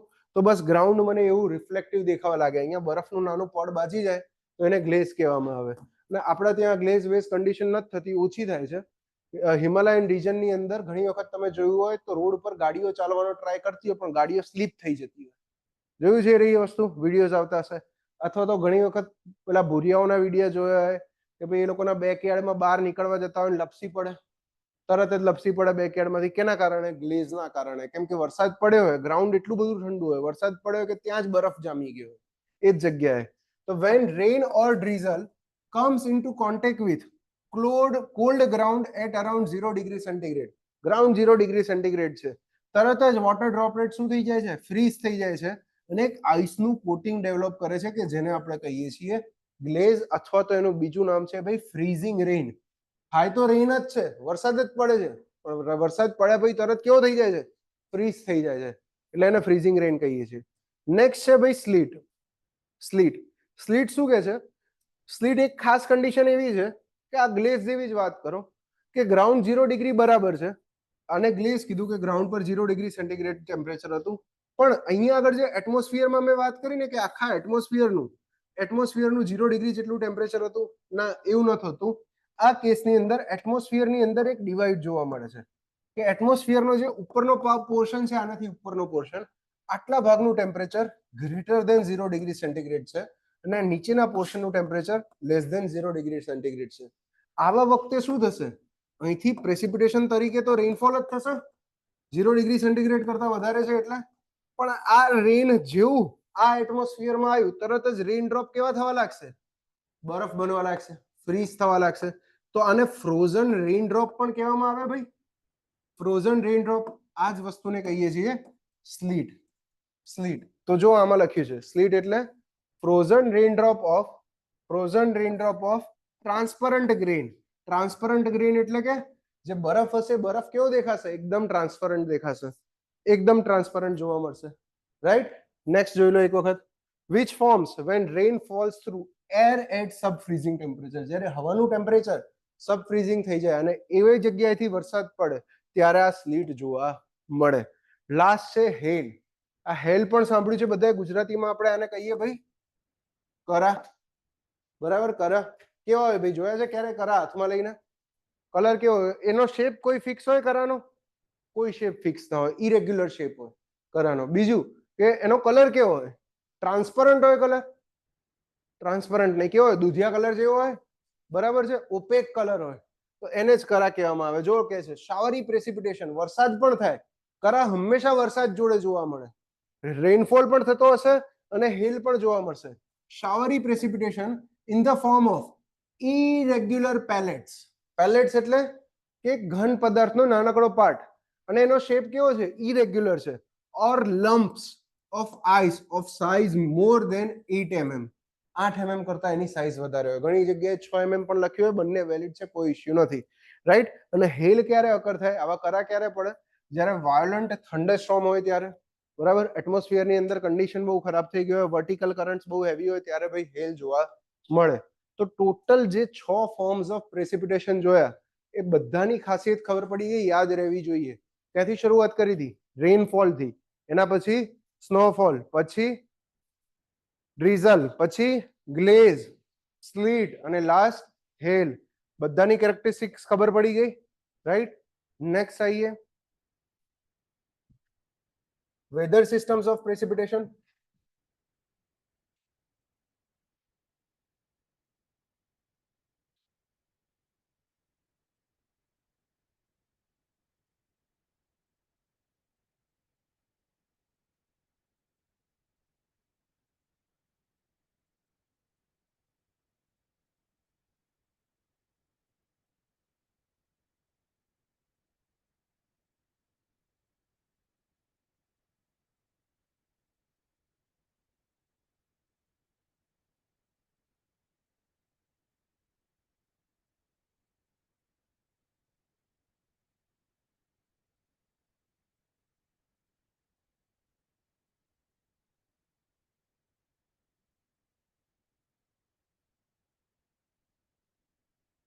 Okay, weather systems of precipitation સમજો. આ જગ્યાએથી પણ ક્વેશ્ચન આવે છે, રાઈટ. હવે વરસાદ થાય છે અથવા તો પ્રેસિપિટેશન થાય છે, તો કયા કયા રીઝનના કારણે પ્રેસિપિટેશન થાય છે? એટમોસ્ફિયરની અંદર એવી કોઈ સિસ્ટમ્સ ડેવલપ થઈ હશે જેના કારણે પ્રેસિપિટેશન થઈ રહ્યું છે. એટલે સિસ્ટમ્સને સમજવાનો ટ્રાય કરશું. એમાં ફર્સ્ટ છે ભાઈ ફ્રન્ટ. ફ્રન્ટ કહેવાય. તો ફ્રન્ટ શબ્દ સાંભળેલો હશે તમે, બરાબર, ક્યાંક સાંભળેલો હશે. ફ્રન્ટ કોને કહેવામાં આવે? કઈ જગ્યાએ સાંભળેલો છે? ફ્રન્ટ એટલે આગળનો ભાગ કહેવાય, સિમ્પલ કહીએ તો, બરાબર. અને અગર વોરની લેંગ્વેજમાં વાત કરીએ, યુદ્ધ થતું હોય ત્યારે કીધું હોય કે ભાઈ આર્મી જવાનને ફ્રન્ટ પર મોકલવામાં આવ્યા છે. એનો અર્થ શું થાય?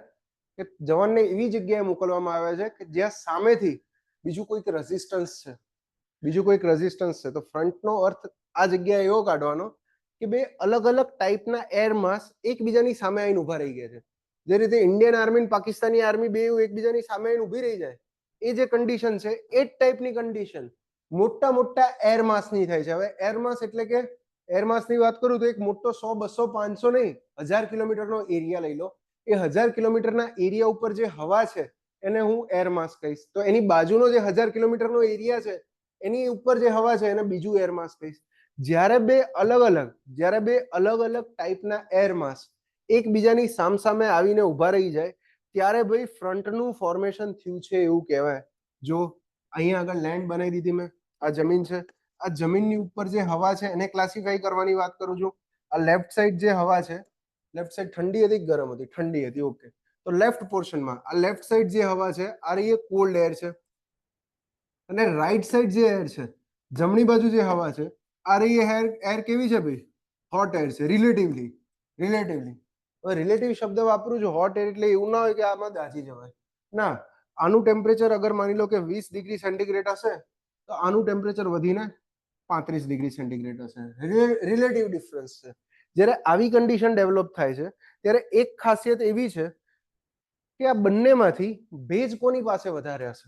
ગરમ હવા પાસે ભેજ વધારે હોય કે ઠંડી હવા પાસે ભેજ વધારે હોય? નક્કી કરો, શેના પાસે? એના કારણે તો ઉનાળામાં આપણને ઉકળાટ લાગે. આ ચોમાસાની સિઝનમાં જ્યારે વરસાદ નથી પડતો, તમે બહાર ચાલવા જાઓ તો ખબર પડે કેટલો બધો ભેજ જોવા મળે હવામાં. એટલે રિલેટિવ હ્યુમિડિટી જોઈ લો અત્યારે એવું હોય તો. ટેમ્પરેચર જેટલું વધારે હશે ને એટલું હવાની અંદર ભેજ વધારે ભેગો થઈ શકે. હંમેશા યાદ રાખજો, જેટલું ટેમ્પરેચર વધારે હવાનું એટલી એની મોઇશ્ચર કેરિંગ કેપેસિટી વધારે. ઇવોપરેશનની અંદર ઓર ડિટેલમાં આવશે આ રહી વસ્તુ, બરાબર? કેમ કે એની અંદર મારે તમને ડાલ્ટન્સ લો પણ ભણાવવાનો છે, રિલેટિવ હ્યુમિડિટી પણ ભણાવવાની છે, એટલે આ બધું ડિટેલમાં આવશે. અત્યારે શોર્ટમાં કહી દઉં છું કે જ્યાં ટેમ્પરેચર વધારે એની પાસે ભેજ વધારે. હવે ગરમ હવા પાસે ભેજ છે, આ ઠંડી હવા છે, આ બંને હવા, આ ગરમ હવા આ ડાયરેક્શનમાં જવાનો ટ્રાય કરે છે, જ્યારે ઠંડી હવા આ ડાયરેક્શનમાં જવાનો ટ્રાય કરે છે, સામે આવવાનો ટ્રાય કરે છે. જ્યારે આવી કન્ડિશન ડેવલપ થઈ જાય છે ત્યારે બંનેમાંથી ઉપર કઈ હવા જશે? ગરમ હવા. ગરમ હવા. જે હવા ગરમ હશે એ વજનમાં કેવી હશે? હલકી હશે. આ બંને હવા પોતપોતાની ડાયરેક્શનમાં આગળ વધશે. જોજો આની નીચે આના પછીનું સ્ટેજ બતાવું છું, ફ્રન્ટ ફોર્મેશનમાં. ફ્રન્ટમાં આ પછીનું સ્ટેજ કંઈક આવું જોવા મળશે કે જે ઠંડી હવા છે એ ઠંડી હવા પણ આગળ વધી, ગરમ હવા છે માર ભાઈ એ ગરમ હવા પણ આગળ વધી, બરાબર છે? પણ ઠંડી હવા ખાલી નીચેના પોર્શનમાં આગળ વધી શકી, જ્યારે ગરમ હવા ઉપરના પોર્શનમાં આગળ વધી શકી. તો આ જે થયું અહીંયા આગળ પાછું કોલ્ડ એર માસ આવી ગયું, અને આ જગ્યાએ જો અહીંયા આગળ પાછું હોટ એર માસ આવી ગયું. આ એરિયામાં આ હોટ એર માસ આ રીતે આગળ વધ્યું, રાઈટ? તો આ જે ફોર્મેશન થયું આ બંને એકબીજાના ઇન્ટરફેસ પર આવ્યા, આને કહેવામાં આવશે ભાઈ ફ્રન્ટનું ફોર્મેશન. અને આ બંનેનું જે ઇન્ટરફેસ હશે આ જગ્યાએ શું થશે? હીટ ટ્રાન્સફર થશે. આ ગરમ હવાનો જે ભેજ રહેલો છે એ બધો ઠંડાના કોન્ટેક્ટમાં આવશે, કન્ડન્સેશન થશે. તો આ જેટલા પણ આવો ઇન્ટરફેસનો પોર્શન છે ત્યાં આગળ આ રીતે ક્લાઉડનું ફોર્મેશન થશે અને રેનફોલ થશે, અને આ જગ્યાએ વરસાદ પડશે. આ ટાઈપના પ્રેસિપિટેશનને હું ફ્રન્ટલ પ્રેસિપિટેશન કહીશ. ઇન્ડિયાની અંદર ફ્રન્ટલ પ્રેસિપિટેશન નથી જોવા મળતું, નહીવત જોવા મળે છે, બહુ ઓછું જોવા મળે છે. મેક્સિમમ ફ્રન્ટલ પ્રેસિપિટેશન જોવા મળે છે ભાઈ યુકે ની અંદર, લંડન ની અંદર, યુરોપિયન કન્ટ્રીઝમાં જે પ્રેસિપિટેશન છે એ મોટા ભાગનું ભાઈ ફ્રન્ટલ પ્રેસિપિટેશન છે. જોઈ લો હવે આપણા કામની વસ્તુ કેટલી છે. આમાંથી પહેલા યાદ રાખજો કે ક્યારે પણ ફ્રન્ટની વાત આવે, તમને પૂછે કે ફ્રન્ટ ક્યારે થાય, તો હંમેશા બે ડિસ્ટિંક્ટ એર માસ હોવા જોઈએ. ડિસ્ટિંક્ટ એટલે કે અલગ અલગ, રાઈટ? તો ઇન્ટરફેસ, ફ્રન્ટ એ શું છે? ઇન્ટરફેસ છે. કોના વચ્ચે છે? ટુ ડિસ્ટિંક્ટ એર માસીસ, બે અલગ અલગ એર માસ વચ્ચેનું એક ઇન્ટરફેસ છે. Under certain favourable condition, when a warmer air mass and cold air mass meets, the warmer air mass is lifted over the colder one with the formation of front. આ જગ્યાએ દેખાય છે જે આપણે વાત કરીએ છીએ, એક આઇસોમેટ્રિક વ્યૂ છે 3D જેવો, કે વોર્મર એર ઉપર જવાનો ટ્રાય કરે છે, કોલ્ડ એર નીચેથી આગળ આવવાનો ટ્રાય કરે છે, અને બંનેનું જે ઇન્ટરફેસ છે એ ઇન્ટરફેસ પર ભાઈ પ્રેસિપિટેશન જોવા મળે છે. આને ફ્રન્ટલ પ્રેસિપિટેશન કહીએ છીએ. લાસ્ટ લાઈન જે લખી છે, the ascending warmer air cools adiabatically with the consequent formation of clouds and precipitation. જરૂર નથી એડિયાબેટિક કુલિંગ શું છે એની પણ જરૂર નથી, રાઈટ? નેક્સ્ટ આવી જાઓ, સાયક્લોન આવી જાઓ. સાયક્લોન ઇમ્પોર્ટન્ટ ટોપિક ચાલુ થયો, બરાબર? સાયક્લોન કોને કહેવામાં આવશે? જો અત્યાર સુધી ખાલી એર માસના ટેમ્પરેચરની વાત હતી, હવે હું એર માસના પ્રેશરની વાત કહીશ. આપણા બધા ઉપર અત્યારે અહીંયા બેઠા છીએ ક્લાસમાં, આપણા બધા ઉપર એક પ્રેશર લાગે છે. એ પ્રેશરને શું કહેવાય? એટમોસ્ફિયરિક પ્રેશર કહેવાય. ફ્લુઇડમાં ભણી ગયા છો બધા, ચાલ્યું જ છે ને? ફ્લુઇડ સ્ટેટિકમાં જ આવશે સૌથી પહેલા atmospheric pressure, gauge pressure, absolute pressure, અલગ અલગ આવશે ને ડિફરન્સ, બરાબર છે? ઓકે. તો સાયક્લોનની વાત કરીએ તો large pressure region with circular wind motion, with circular wind motion and Coriolis force plays important role in circular wind rotation. હવે આ સમજીએ કોરિયોલિસ ફોર્સ શું છે શું નહીં. પણ સાયક્લોનના મેજર ટાઈપ જોઈએ તો બે ટાઈપના સાયક્લોન છે. એક છે ટ્રોપિકલ સાયક્લોન અને એક છે extra tropical cyclone. Tropical cyclone કોને કહેવાય?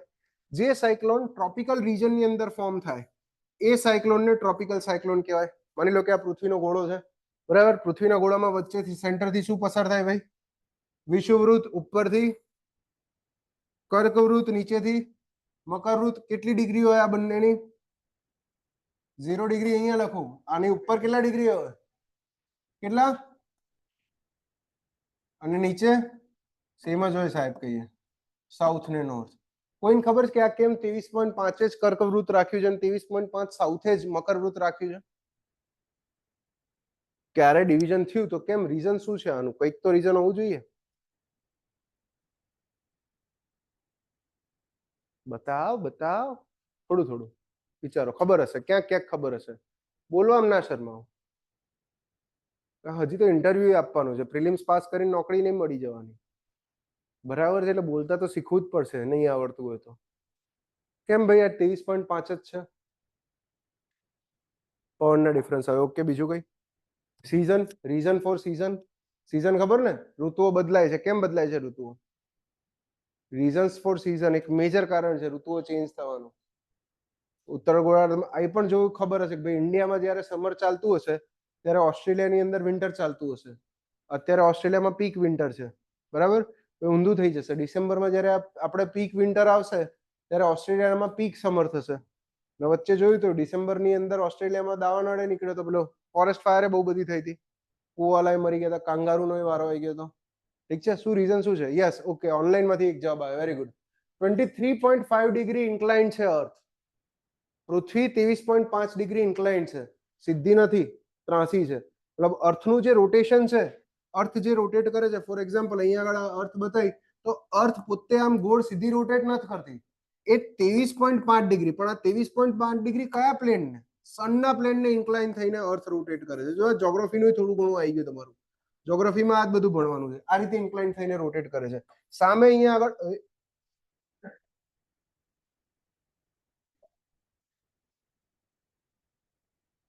પાપ થઈ ગયું. જો અહીંયા આગળ સૂર્ય છે, રાઈટ? હવે સૂર્યનો પ્રકાશ જ્યારે અર્થ પર પહોંચે છે ત્યારે ઘણી વખત કેવું હોય, આ અર્થ આમ ત્રાંસી થઈને સૂર્ય વચ્ચે છે, અર્થ આમ ત્રાંસી થઈને જ આ રીતે સૂર્યની આજુબાજુ રોટેટ કરે છે. તો એક ટાઈમ એવો આવશે કે અર્થનો આ વિષુવવૃત્ત અહીંયા સેન્ટરમાં આવ્યું, અર્થનો આ ઉપરનો પોર્શન 23.5 ડિગ્રી સુધીનો પોર્શન સૂર્યની એક્ઝેક્ટ સામે આવશે. બીજો ટાઈમ કેવો આવશે જ્યારે આ જ પોઝિશન અર્થ શિફ્ટ થઈને આ સાઈડ આવી જશે, મતલબ સૂર્ય આ સાઈડ શિફ્ટ થઈ ગયો, રાઈટ સાઈડ શિફ્ટ થઈ ગયો, ત્યારે નીચેનો પોર્શન સામે આવી ગયો, ત્યારે અહીંયા સમર હશે. તો 20.5 ડિગ્રી 23.5 ડિગ્રી એ વસ્તુ માર્ક કરે છે કે જ્યારે આમ તમે પૃથ્વી પરથી સૂર્યને જો કે ભાઈ સૂર્યની મુવમેન્ટ કન્ટિન્યુઅસ ઓબ્ઝર્વ કરો 365 દિવસ સુધી, તો એક વસ્તુ જોવા મળશે કે સૂર્ય રોજ ઉગશે તો પૂર્વમાં જ, પણ ઉનાળા દરમિયાન તમને જોવા મળશે કે સન નોર્થ સાઈડ શિફ્ટ થઈને ટ્રાવેલ કરે છે, જ્યારે શિયાળા દરમિયાન તમને જોવા મળશે કે સૂર્ય સાઉથ સાઈડ શિફ્ટ થઈને ટ્રાવેલ કરે છે. તો જે ટ્રાવેલિંગનું પ્લેન છે ને એ મેક્સિમમ ઉનાળા દરમિયાન મેક્સિમમ 23.5 જેટલું ટિલ્ટ થાય અને વળી પાછું ઘટતું ઘટતું ઘટતું ઝીરો થવા માંડે. અત્યારે જે 21 જૂનનો દિવસ હતો, 21st ડે, જેને આપણે વર્લ્ડ યોગા ડે કહીએ છીએ, વિશ્વ યોગ દિવસ, રાઈટ? એ દિવસે સૂર્ય મેક્સિમમ 23.5 ડિગ્રી ત્રાસો થઈને જાય ઉત્તરમાં. એના કારણે આપણને ઉત્તરમાં દિવસ સૌથી લાંબો જોવા મળે, રાઈટ? એને આપણે શું કહીએ છીએ? સમર સોલિસ્ટિક્સ કહીએ છીએ. બીજું હોય વિન્ટર સોલિસ્ટિક્સ હોય, રાઈટ? આવશે બધું જ્યોગ્રાફીમાં આવશે, કઈ વાંધો નહીં. તો ટ્રોપિક કોને કહેવાય? ટ્રોપિકલ રીજન કોને કહેવાય? તો આ 23.5 નોર્થ અને 23.5 સાઉથ, આ બંનેની વચ્ચે જે રીજન છે, આ રીજનને હું કહીશ ટ્રોપિકલ રીજન. આ સિવાયનો જે રીજન છે એને કહેવાય ભાઈ એક્સ્ટ્રા ટ્રોપિકલ રીજન. તો જે સાયક્લોન આ ટ્રોપિકલ રીજનમાં આવે એ સાયક્લોનને ટ્રોપિકલ સાયક્લોન કહેવાય. આમાં ઇન્ડિયાનું લોકેશન ક્યાં છે? ટ્રોપિકલમાં આવે કે એક્સ્ટ્રા ટ્રોપિકલમાં આવે? આ ઉપરને પણ એક્સ્ટ્રા ટ્રોપિકલ કહેવાય. ઇન્ડિયા ક્યાં આવે ભાઈ? ટ્રોપિકલની અંદર આવે. ઇન્ડિયા ટ્રોપિકલની અંદર આવે. કઈ જગ્યાએ છે ઇન્ડિયાનું લોકેશન અગર બતાવીએ તો ઇન્ડિયાનું લોકેશન કંઈક આ રીતે જોવાય. ઉત્તર ગોળાર્ધમાં જમણી બાજુએ અહીંયા ગુજરાત, આ ગુજરાત પાસેથી કર્કવૃત પાસ થાય છે, ખબર ને? આ જગ્યાએ ઇન્ડિયાનું લોકેશન છે. તો ઇન્ડિયા પર મોટા ભાગે કયા સાયક્લોન આવશે ભાઈ? ટ્રોપિકલ સાયક્લોન આવશે, રાઈટ? બે પાર્ટ જોઈ લીધા, સાયક્લોનના બે પાર્ટ જોઈ લીધા, ટ્રોપિકલ સાયક્લોન અને એક્સ્ટ્રા ટ્રોપિકલ સાયક્લોન. તો ટ્રોપિકલ સાયક્લોન કઈ જગ્યાએ અકર કરે છે? ટ્રોપિકલ રીજનમાં. એ ક્યાં સુધી છે ભાઈ? લખી દીધું છે અહીંયા, 23.5 નોર્થ થી 23.5 સાઉથની વચ્ચે. ઇન્ડિયામાં આપણે એને સાયક્લોન કહીએ છીએ, યુએસમાં એને હરિકેન કહેવાય છે. સાઉથ ઈસ્ટ એશિયન કન્ટ્રીમાં, સાઉથ એશિયન કન્ટ્રી એટલે કયા કન્ટ્રીઝ થઈ ગયા? સાઉથ ઈસ્ટ એશિયન કન્ટ્રી એટલે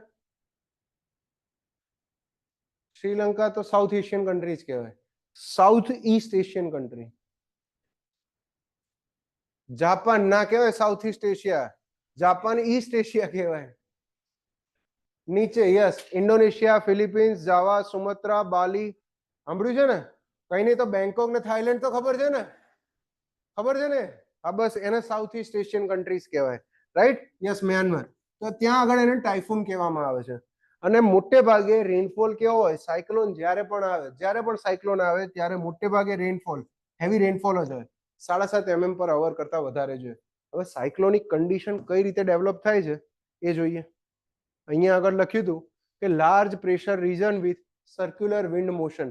તો હાઇલાઇટ કરી દો, જ્યારે પણ પ્રેશરની વાત આવશે ને, કે પ્રેશરના કારણે કયું પ્રેસિપિટેશન થાય, પ્રેસિપિટેશન પ્રેશર ડિફરન્સના કારણે થાય છે, ત્યારે હંમેશા સાયક્લોન જવાબ ટીક મારજો. લાર્જ પ્રેશર રીજન એટલે કે રીજન બહુ મોટો છે, પણ એ મોટા રીજનની અંદર પ્રેશર કેવું છે? લો પ્રેશર હશે. સાયક્લોન હંમેશા ડેવલપ થશે લો પ્રેશરના કારણે. જો નેક્સ્ટ પેજમાં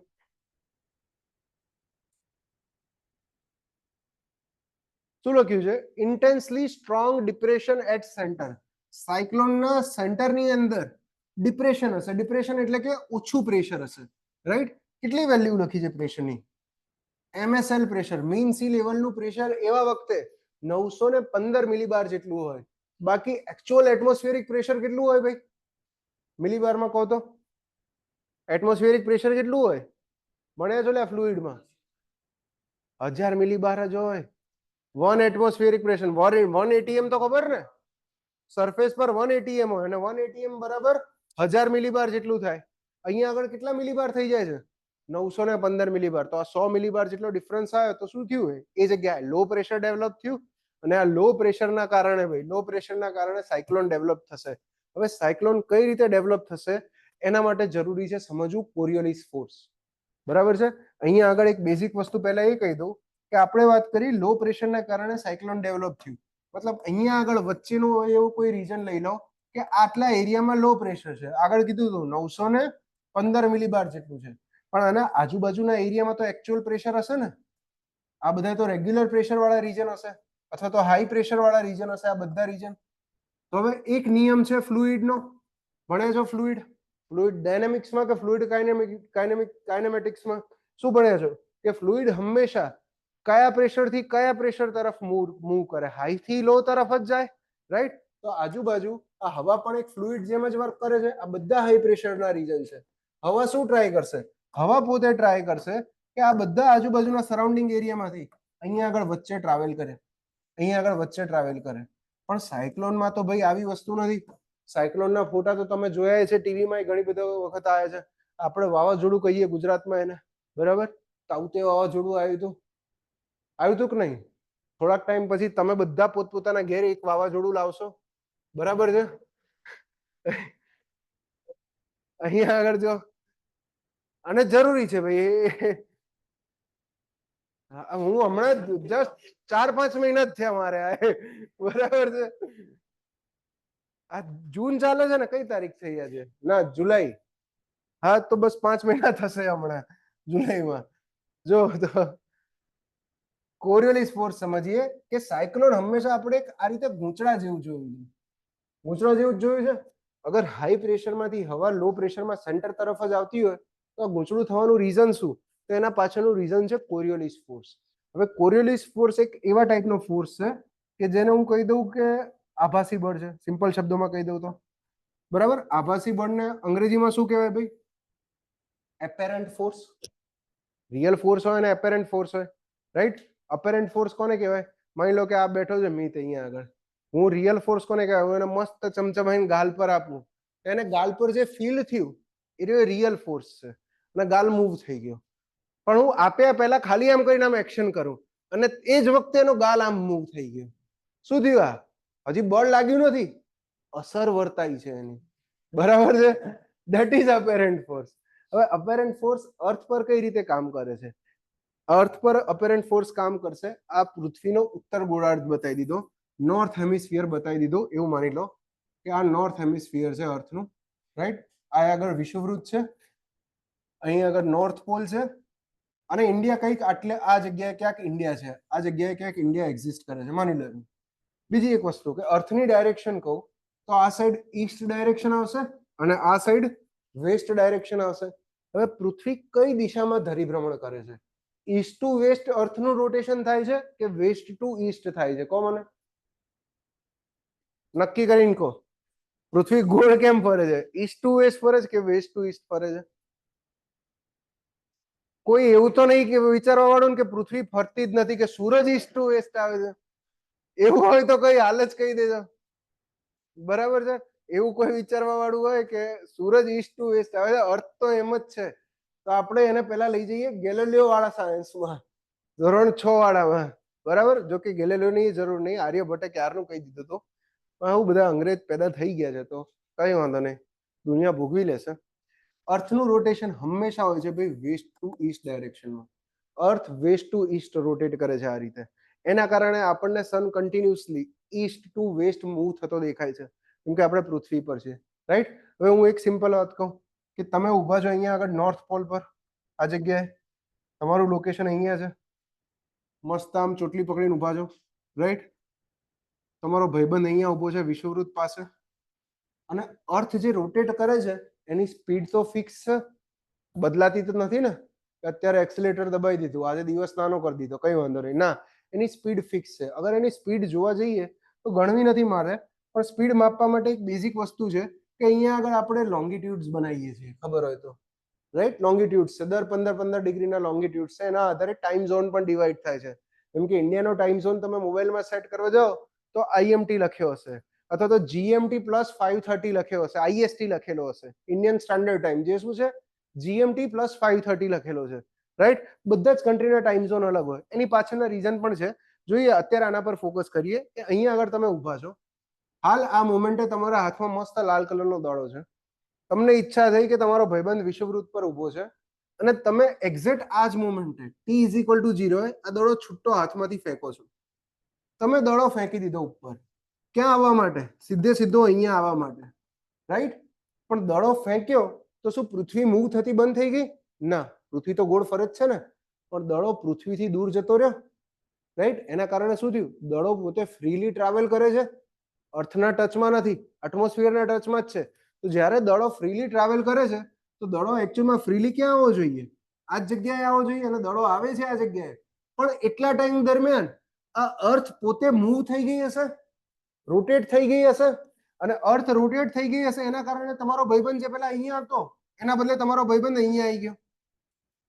તો તમારા ફ્રેન્ડને શું લાગ્યું કે ભાઈ દડો તો તે મારી ડાયરેક્શનમાં જ ફેંક્યો હતો, તે બોલ ઉપરથી જે ડ્રોપ કર્યો હતો એ મારી ડાયરેક્શનમાં જ ડ્રોપ કર્યો હતો, બરાબર છે, અહીંયા આગળ આવવા માટે ડ્રોપ કર્યો હતો, પણ બોલ પર એક અપેરન્ટ ફોર્સ લાગી ગયો, એક ડાયરેક્શનમાં અપેરન્ટ ફોર્સ લાગી ગયો. આ અપેરન્ટ ફોર્સને કહેવામાં આવે છે કોરિયોલિસ ફોર્સ, જે હકીકતમાં કોઈ ફોર્સ નથી પણ અર્થના રોટેશનના કારણે ફીલ થાય છે. અને આ ફોર્સ કોના ઉપર લાગે?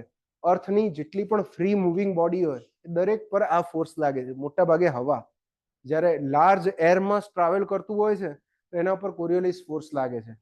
બીજું, લાર્જ ઓશિયનિક વોટર ટ્રાવેલ કરતું હોય જેને આપણે ઓશિયનિક કરંટ કહીએ છીએ, બરાબર. બહુ પહેલા એક મૂવી આવ્યું હતું ફાઇન્ડિંગ નીમો, સાંભળ્યું છે મૂવીનું નામ?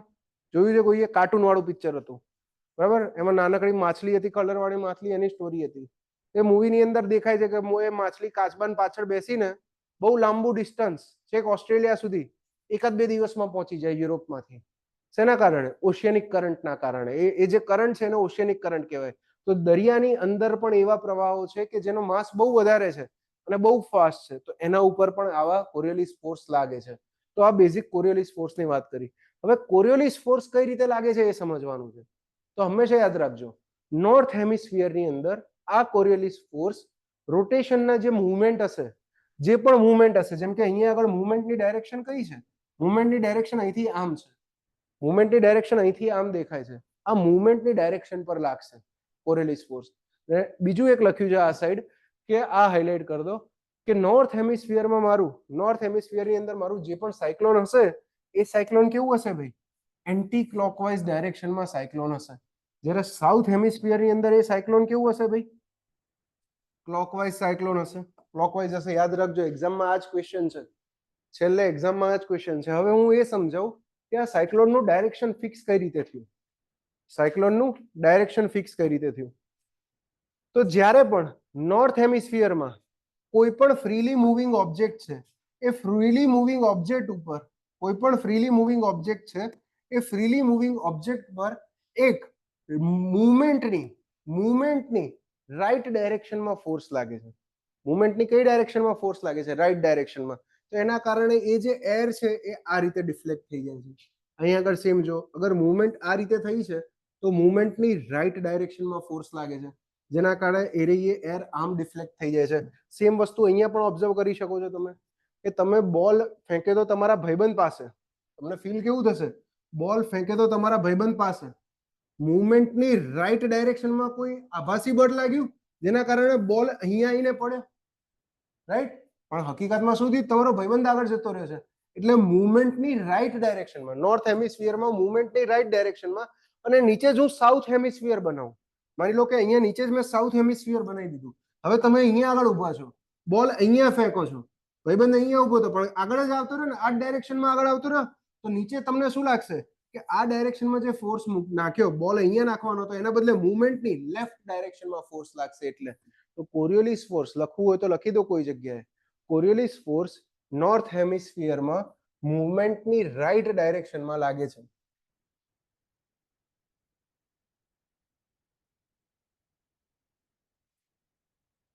કોરિયોલિસ ફોર્સ નોર્થ હેમિસ્ફિયરમાં મૂવમેન્ટની રાઈટ ડાયરેક્શનમાં લાગે છે, રાઈટ? તો હવે પાછા અહીંયા આવી જાઓ સાયક્લોન પર. આ બધા ઉપર રાઈટ ડાયરેક્શનમાં ફોર્સ લાગ્યો હશે, આના કારણે એરની જે મૂવમેન્ટ હશે એ બધી એરની મૂવમેન્ટ આ પર્પલ કલરના, પિંક કલરના જે એરો માર્યા એના ટાઈપની થઈ ગઈ, અને આ મૂવમેન્ટના કારણે આ આખું એન્ટી ક્લોકવાઇઝ ડાયરેક્શનનું મારું સર્કલ કમ્પ્લીટ થઈ ગયું.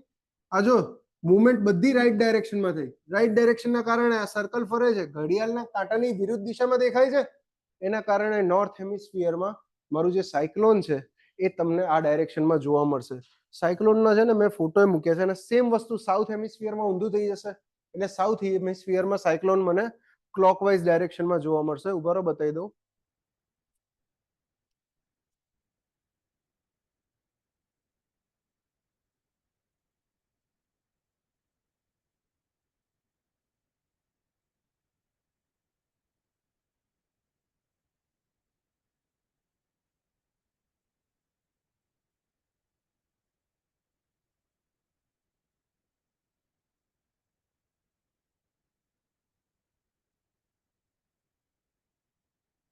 આ પેક થઈ ગયું, આ પેક થઈ ગયું.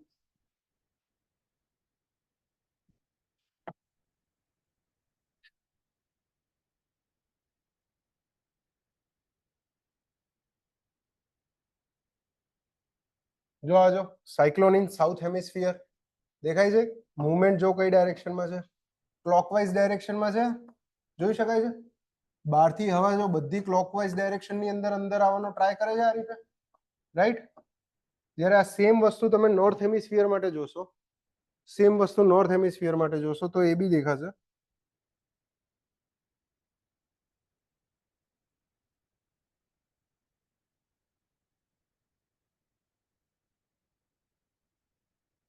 આ નોર્થ હેમિસ્ફિયરમાં સાયક્લોન,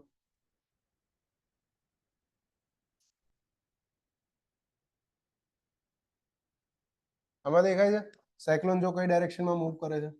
હવાની અપોઝિટ ડાયરેક્શનમાં, એન્ટી ક્લોકવાઇઝ ડાયરેક્શનમાં. ઠીક છે, તો એક્ઝામમાં આ ક્વેશ્ચન પૂછાય જ છે, સાયક્લોનની ડાયરેક્શન પૂછાય જ છે. ક્લિયર છે? તો સાયક્લોનની કેરેક્ટરિસ્ટિક્સ બધાને ખબર પડી ગઈ, કે સાયક્લોનની ડાયરેક્શન પણ ખબર પડી ગઈ.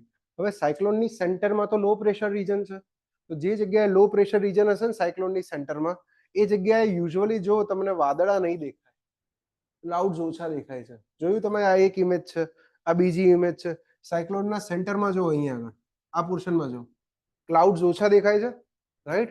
અહીંયા પણ જો સાયક્લોનની સેન્ટરમાં, કેમ? કેમ કે લો પ્રેશર રીજન છે. તો સાયક્લોનની સેન્ટરમાં જે જગ્યાએ ક્લાઉડ્સ ઓછા હશે એ પોર્શનને હું કહીશ eye of cyclone. Eye, right? Centre of storm અથવા તો સેન્ટર ઓફ સાયક્લોનને કહેવામાં આવશે આઈ, અને એનો યુઝ્યુઅલ ડાયામીટર 10 થી 50 કિલોમીટરનો હોય છે. 10 થી 50 કિલોમીટરનો હોય છે. આ આખા સાયક્લોનનો ડાયામીટર 100 થી 200 કિલોમીટર આરામથી હોય. મોટે ભાગે 400 500 કિલોમીટરના સાયક્લોન પણ, ટ્રોપિકલ સાયક્લોન જોવા મળે છે ઘણી વખત, રાઈટ? તો આ સાયક્લોનિક કન્ડિશનની વાત કરી. બીજું કે મેક્સિમમ વિન્ડ સ્પીડ, સૌથી વધારે પવન કઈ જગ્યાએ ફૂંકાશે? સૌથી વધારે પવન ફૂંકાશે right after eye of cyclone. અહીંયા આગળ મેં સેન્ટરમાં આઈ બતાવી દીધી, આ સેન્ટરની આઈ કહી દીધી, તો મેક્સિમમ હવા, મેક્સિમમ વિન્ડ સ્પીડ તમને આ જગ્યાએ જોવા મળશે. મેક્સિમમ રેનફોલ પણ તમને આ ડાયામીટર પર મેક્સિમમ જોવા મળશે. જેમ જેમ બહારની સાઈડ આવતા જશો, દૂર દૂર જતા જશો, એમ વિન્ડ સ્પીડ પણ ઓછી થતી જશે અને રેનફોલ પણ ઘટતો જશે. જ્યારે સાયક્લોનના સેન્ટરની અંદર કશું જ નહીં હોય, વરસાદ ઓછો હશે અને વિન્ડ સ્પીડ તો બહુ ઓછી હશે, સાવ ઓછી હશે વિન્ડ સ્પીડ સાયક્લોનના સેન્ટર પાસે, રાઈટ. તો જો લખ્યું છે લોઅર વિન્ડ સ્પીડ એટ આઈમાં સેન્ટરમાં કેવી વિન્ડ સ્પીડ હશે? ઓછી હશે, lower wind speed. Right outside આઈની જસ્ટ બહારની બાજુએ સ્ટ્રોંગ વિન્ડ્સ હશે. અને જેમ જેમ બહારની બાજુ જતા જઈએ, સાયક્લોનથી દૂર જતા જઈએ, આઈથી દૂર જતા જઈએ, એમ આઉટર એજ તરફ પ્રેશર વધતું જાય અને વિન્ડ સ્પીડ ઘટતી જાય છે. ઠીક છે. હવે ટ્રોપિકલ સાયક્લોનમાં એનર્જી ક્યાંથી મળે? હંમેશા યાદ રાખજો, સાયક્લોન બધા સમુદ્રમાંથી જ ઓરિજિનેટ થાય. લેટેન્ટ હીટ ઓફ વેપરાઇઝેશન થી જ એની એનર્જી મળે. શું છે લેટેન્ટ હીટ ઓફ વેપરાઇઝેશન? સમજવાની બિલકુલ જરૂર નથી, યાદ રાખજો આ વસ્તુ ખાલી, કે tropical cyclones derive their energy from the latent heat of condensation, sorry not vaporization, latent heat of condensation of ocean water. એકલું ઓશિયન યાદ રાખશો તો બી મોર દેન સફિશિયન્ટ છે કે સાયક્લોનને એનર્જી ઓશિયનથી મળે. એટલે જ જોવો છો કે જેટલા સાયક્લોન ગુજરાતમાં આવ્યા છે છેલ્લા ટાઈમમાં, તો ભાઈ અરબી સમુદ્રમાંથી સાયક્લોન ઓરિજિનેટ થયું. સાયક્લોન જે રીતે ગુજરાત તરફ આવે એમ એનું જોર વધતું જાય. જેવું ગુજરાતના કોસ્ટ પર આવે તરત જ સાયક્લોન પાસેથી એનો એનર્જી સોર્સ કટ ઓફ થઈ જાય.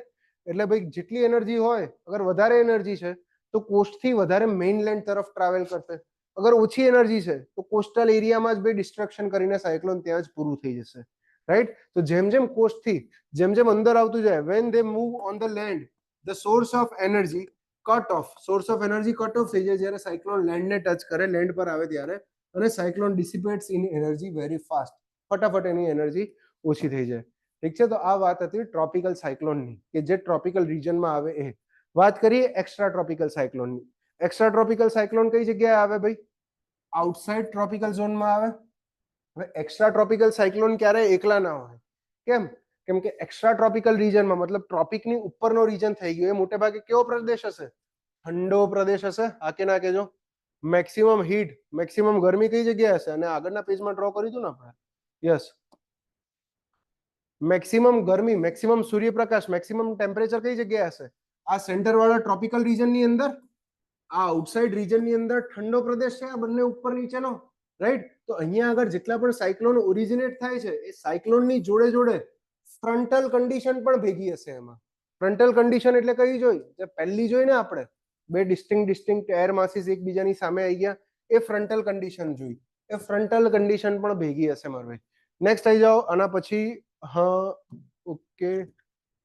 Extra tropical cyclone, yes, associated with frontal system, magnitude of precipitation and wind are lower than tropical cyclone. Tropical cyclone કરતા વિન્ડ ઓછું હોય, ટ્રોપિકલ સાયક્લોન કરતા સાઇઝ પણ ઓછી હોય. Duration of precipitation is longer in arid extent, અને size large હશે આની. ટ્રોપિકલ સાયક્લોન કરતા સાઇઝ લાર્જ હશે કેમ કે ફ્રન્ટલ ભેગું છે એટલે. વિન્ડ ડાયરેક્શન સેમ હશે ટ્રોપિકલ જેટલી જ, કેમ કે સાયક્લોન છે, રાઈટ. હવે એક બીજો ટર્મ આવે છે જેને કહીએ છીએ એન્ટી સાયક્લોન. જો સાયક્લોનના બે પાર્ટ હતા, કયા હતા? ટ્રોપિકલ અને એક્સ્ટ્રા ટ્રોપિકલ. પણ બંને કેવા? સાયક્લોન ક્યારે કહીશ? જ્યારે સેન્ટરમાં શું હોય? લો પ્રેશર રીજન હોય ત્યારે. પણ એન્ટી સાયક્લોન મતલબ સેન્ટરમાં ઊંધું થઈ ગયું, વચ્ચે હાઈ પ્રેશર રીજન છે. આ જગ્યાએ સેન્ટરમાં હાઈ પ્રેશર રીજન છે અને આજુબાજુ લો પ્રેશર ક્રિએટ થયું છે. આ બધા લો પ્રેશર છે. તો આવી કન્ડિશનને હું એન્ટી સાયક્લોન કહીશ. સાયક્લોન કરતા અપોઝિટ. સાયક્લોનમાં શું હતું? બહારથી બધી હવા અંદર આવતી હતી. આ એન્ટી સાયક્લોનમાં શું હશે? હાઈ પ્રેશરથી લો પ્રેશર તરફ હવા જશે, તો હવા કેવું થશે? અંદરથી બહાર જવાનો ટ્રાય કરશે. અને અગર આ વસ્તુ નોર્થ હેમિસ્ફિયરમાં છે તો કીધું તું મુવમેન્ટની કઈ ડાયરેક્શનમાં ફોર્સ લાગે? નોર્થ હેમિસ્ફિયરમાં રાઈટ ડાયરેક્શનમાં ફોર્સ લાગે. તો મુવમેન્ટની આ ડાયરેક્શનમાં ફોર્સ લાગ્યો તો બધી હવા કેવી દેખાશે આપણને? આપણને એવું લાગશે કે બધી એર આ રીતે ટ્રાવેલ કરે છે. તો મતલબ નોર્થ હેમિસ્ફિયરમાં કઈ ડાયરેક્શનમાં મુવમેન્ટ હશે આની? કહેશે કોઈ? આ કઈ ડાયરેક્શન થઈ? ઘડિયાળના કાંટાની દિશામાં. તો એન્ટી સાયક્લોનમાં સાયક્લોન કરતા ઊંધું. આ યાદ રાખજો. નોર્થ હેમિસ્ફિયરમાં એન્ટી સાયક્લોન ભાઈ ક્લોકવાઇઝ ડાયરેક્શનમાં હોય છે અને સાઉથ હેમિસ્ફિયરમાં એન્ટી સાયક્લોન ભાઈ એન્ટી ક્લોકવાઇઝ ડાયરેક્શનમાં હોય છે. રાઈટ. નેક્સ્ટ આવી જાઓ, કન્વેક્ટિવ પ્રેસિપિટેશન. રાઈટ. હવે અત્યાર સુધીની જે ત્રણ વસ્તુની વાત કરી, ફ્રન્ટની વાત કરી, એક બીજી શેની વાત કરી, સાયક્લોન, અને ત્રીજી એન્ટી સાયક્લોન.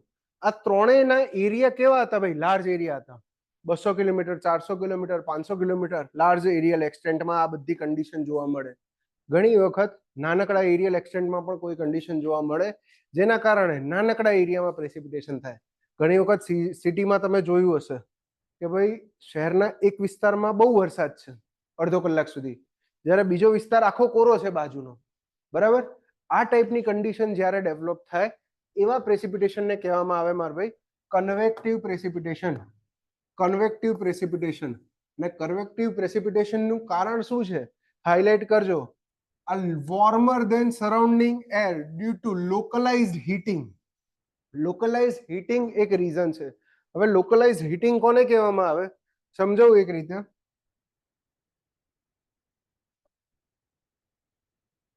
માની લો કે આ મારી આખી એરિયા છે, લેન્ડ છે, અને આ સાઈડ કોઈ એક જગ્યાએ વોટર બોડી પણ છે અથવા વોટર બોડી રાખવી જ નથી. આ સિટીનો એરિયા છે, જે જગ્યાએ બિલ્ડિંગ્સ છે અને કોન્ક્રીટ વધારે છે, જ્યારે આજુબાજુનો જે એરિયા છે ખેતરો વાળો એરિયા છે અથવા તો જમીનોનો એરિયા છે. રાઈટ. સિટીથી દૂરનો એરિયા છે, જમીનોનો અને ખેતરો વાળો એરિયા છે. આ ટાઈપની કન્ડિશન છે. હવે બંને ઉપર સૂર્યપ્રકાશ તો સરખો આવવાનો છે ભાઈ. સૂર્યપ્રકાશ સરખો આવશે, પણ બંનેમાંથી ગરમ કોણ વધારે થશે? સિટી વાળો એરિયા વધારે ગરમ થશે. તો આની આર્યો પોર્શન વધારે, આનું ટેમ્પરેચર વધ્યું. તો આના ઉપરની જે હવા હતી, આના ઉપરની જે હવા હતી, આના ઉપરની હવા પણ વધારે ગરમ થઈ, અને ગરમ હવા જેવી ઉપર ગઈ, ગરમ હવા જેવી ઉપર ગઈ, તરત જ એ ગરમ હવાની જગ્યા લેવા માટે આજુબાજુમાં જે રિલેટિવ કોલ્ડર એર હતી, રિલેટિવલી ઠંડી હવા હતી, એ ઠંડી હવા આજુબાજુમાંથી ટ્રાવેલ કરીને આ જગ્યાએ આવી ગઈ. હવે અહીંયા આગળ કેવી કન્ડિશન થશે? અહીંયા આગળ કન્ડિશન આવી થઈ કે ઉપર હવા જે છે એ ગરમ હવા છે, અને જે નીચે હવા છે એરિયે નીચે હવા ઠંડી હવા છે. તો આ ટાઈપ એક સેલનું ફોર્મેશન થયું. અહીંયા જે ફોર્મેશન થયું ને, આને કહેવાય કન્વેક્ટિવ સેલનું ફોર્મેશન થયું કહેવાય. આ સિટીની જસ્ટ ઉપર આ કન્વેક્ટિવ સેલનું ફોર્મેશન થયું, અને આ કન્વેક્ટિવ સેલના ફોર્મેશન થવાના કારણે આ 10 થી 50 કિલોમીટર સ્ક્વેર જેવા નાનકડા એરિયાની અંદર રેનફોલ થશે. આ ટાઈપના પ્રેસિપિટેશનને કન્વેક્ટિવ પ્રેસિપિટેશન કહીશું. અને કન્વેક્ટિવ પ્રેસિપિટેશનનું કારણ શું કીધું? લોકલાઇઝ્ડ હીટિંગ. બરાબર. રિલેટિવ હીટિંગ અથવા લોકલાઇઝ હીટિંગ. તો લોકલાઇઝ હીટિંગના કારણે a packet of air which is warmer than the surrounding, આજુબાજુ કરતા હવા ગરમ છે એ ઉપર ઉઠે છે. બરાબર છે, કેમ કે એની ડેન્સિટી ઓછી છે, અને એની સરાઉન્ડિંગના એરિયામાંથી ઠંડી હવા એની જગ્યા લેવા માટે આવી જાય છે, અને એક કન્વેક્ટિવ પ્રેશર સેલનું ફોર્મેશન થાય છે. અને કન્વેક્ટિવ પ્રેશર સેલના કારણે ભાઈ વરસાદ પડે છે. અને યુઝ્યુઅલી આ રેનફોલ જે હોય એરિયો રેનફોલ અહીંયા લખી દો, જો લખ્યું છે લાઇટ શાવર ટુ થંડરસ્ટોર્મ, અથવા તો અહીંયા આવું જ લખી દો હેવી રેનફોલ લખી દો. હેવી રેનફોલ એટલે ઇન્ટેન્સિટી કેવી હોય? 7.5 mm કરતા વધારે. બીજું શોર્ટર ડ્યુરેશન માટે, ઓછા ટાઈમ માટે.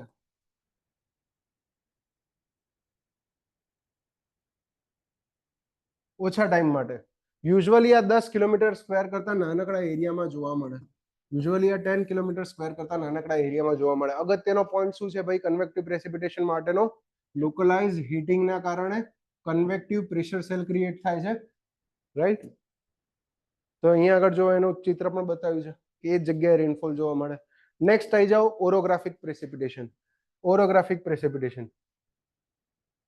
તો ઇન્ડિયામાં જે પ્રેસિપિટેશન થાય છે એમાં મેજોરિટી ઓફ પ્રેસિપિટેશનનું કારણ જે છે દેટ ઇઝ ઓરોગ્રાફિક પ્રેસિપિટેશન. ઓરોગ્રાફિક પ્રેસિપિટેશનના કારણે ભારતમાં મહત્તમ વરસાદ થાય છે. શું છે ઓરોગ્રાફિક પ્રેસિપિટેશન? સમજીએ કે કોઈ એક લેન્ડ બેરિયરના કારણે મોઇસ્ટ એરને ટ્રાવેલ કરવામાં તકલીફ પડે છે. જેમ કે અહીંયા આગળ મેં માઉન્ટેન બનાવી દીધો, આ જગ્યાએ પર્વત બનાવી દીધો મસ્ત મોટો. આ મારું ઓશિયન સરફેસ છે, આ મેં પર્વત બનાવી દીધો, અને આ સાઈડમાં આ રીતનું છે. અહીંયા આગળ આ ઓશિયન છે. રાઈટ. હવે ઓશિયન પરથી ઇવોપરેશન થવાનું છે. ઓશિયન પરથી ઇવોપરેશન થયું એટલે જે પણ ભેજવાળી હવા હતી, ભેજવાળી હવા અહીંયા ભેગી થઈ, આ હવા પવનના કારણે અહીંયા આવવાનો ટ્રાય કરશે, પણ અહીંયા આગળ શું આવશે? માઉન્ટેન બેરિયર આવશે. તો આ પર્વતને ક્રોસ કરવો પડશે, અને પર્વતને ક્રોસ કરવા માટે આ ભેજવાળી હવાને ક્યાં જવું પડશે? ઉપર જવું પડશે. ભેજવાળી હવા જેવી ઉપર જશે તરત જ ટેમ્પરેચર કેવું થશે? ઓછું થશે. અને ઓછું ટેમ્પરેચર થવાના કારણે તરત અહીંયા આગળ ઉપર શું થઈ જશે ભાઈ? કન્ડેન્સેશન થઈ જશે, ક્લાઉડ્સનું ફોર્મેશન થઈ ગયું, અને આ સાઈડ મેક્સિમમ રેનફોલ પડી ગયું. કઈ સાઈડ? જે બાજુ પવન આવે છે એ બાજુ. જે બાજુથી પવન આવતો હોય એને કહેવામાં આવે મારા ભાઈ વિન્ડવર્ડ સાઈડ. અહીંયા આગળ હું કહું છું વિન્ડવર્ડ ડાયરેક્શન, અને વિન્ડવર્ડ સાઈડ કહેવાય. તો વરસાદ કઈ બાજુ પડે? વિન્ડવર્ડ ડાયરેક્શનમાં પડે. જ્યારે અપોઝિટ સાઈડ છે એને શું કહેવાય ભાઈ? લીવર્ડ સાઈડ કહેવાય. લીવર્ડ સાઈડ. તો લીવર્ડ ડાયરેક્શનમાં વરસાદ કેવો હશે? ઓછો હશે. હવા મોટા ભાગે પોતાનો ભેજ આ બાજુ ખાલી કરીને આગળ નીકળી જશે, આગળ નીકળી જશે. તો અહીંયા વરસાદ ઓછો હશે. તો આ જગ્યાએ તમે જુઓ, જે બી ઘાટનો એરિયા છે અહીંયા આગળ લીલોતરી મેક્સિમમ જોવા મળશે, જ્યારે અપોઝિટ ડાયરેક્શન બંજર હશે, રાઈટ? તો આ જગ્યાને અપોઝિટ ડાયરેક્શનને ભાઈ રેઇન શેડો રીજન પણ કહે છે. રેનફોલ મેક્સિમમ વિન્ડવર્ડ સાઈડ થાય છે, પણ અપોઝિટ સાઈડને રેઇન શેડો રીજન પણ કહેવામાં આવે. તો ઓરોગ્રાફિક પ્રેસિપિટેશનમાં શું યાદ રાખવાનું? કે moist air mass gets lifted up, ઉપર જાય છે. શેના કારણે? હાયર એલ્ટિટ્યુડ, માઉન્ટેન બેરિયરના કારણે ઉપર જાય છે, રાઈટ? કે જે કુલિંગ થાય છે એનું કન્ડેન્સેશન થાય છે અને વરસાદ પડે છે. માઉન્ટેનિયસ રીજનમાં વિન્ડવર્ડ સ્લોપ છે એ જગ્યાએ હેવી પ્રેસિપિટેશન જોવા મળે. અહીંયા દેખાય છે આપણને કે જે બાજુથી પવન આવે છે ત્યાં આગળ પ્રેસિપિટેશન હેવી છે અને લીલોતરી પણ છે. જ્યારે અપોઝિટ સાઈડ કેવું છે ભાઈ? ડ્રાય સીઝન છે, ડ્રાય છે. અને એ જગ્યાએ નામ પણ લખ્યું છે, રેઇન શેડો રીજન લખીને પણ આપ્યું છે. એ પાર્ટને રેઇન શેડો રીજન કહેવામાં આવે. તો જો લખ્યું છે રેઇન શેડો રીજન કોને કહીશું? લીવર્ડ સ્લોપને કહીશું, કે જે જગ્યાએ લાઇટ પ્રેસિપિટેશન હશે. India gets its most of rainfall due to orographic precipitation. ભારતની અંદર મહત્તમ વરસાદ જે છે એ ઓરોગ્રાફિક પ્રેસિપિટેશનના કારણે પડે છે. અને આનું બેસ્ટ એક્ઝામ્પલ છે વેસ્ટર્ન ઘાટ. વેસ્ટર્ન ઘાટ નામ સાંભળ્યું છે ને? પશ્ચિમના ઘાટ. ગોવા ગયા છો? જવાનું છે પાક્કું? કોની જોડે? હે? સાઇટ વિઝિટમાં ગોવા જવું છે તારે? બરાબર. હવે પ્રિલિમના 70 દાડા ગઈકાલે જ ગણાયા અમે, અને મગજમાં ગોવા યાદ આવે જ તને. જો, તો ઇન્ડિયાની અંદર જે માઉન્ટેન રેન્જીસ છે એમાંથી સાઉથ ઇન્ડિયાની એક મેજર માઉન્ટેન રેન્જ છે વેસ્ટર્ન ઘાટ. વેસ્ટર્ન ઘાટ શરૂ થઈ જાય છે ભાઈ ગુજરાતથી. ગુજરાતમાં વલસાડ જતા રહો ત્યાંથી વેસ્ટર્ન ઘાટ શરૂ થઈ જાય. ક્યાં સુધી? કેરલા સુધી. અને એ જ રીતે ઓપોઝિટ છે ઈસ્ટર્ન ઘાટ. પણ ઈસ્ટર્ન ઘાટ કન્ટિન્યુઅસ નથી. જે રીતે વેસ્ટર્ન ઘાટ કન્ટિન્યુઅસ છે એ રીતે ઈસ્ટર્ન ઘાટ આ રીતે ટુકડામાં છે, 3 ટુકડાની અંદર છે. આ બંને ઘાટ જે જગ્યાએ મળે છે એ જગ્યાનું નામ શું છે? હિમલ.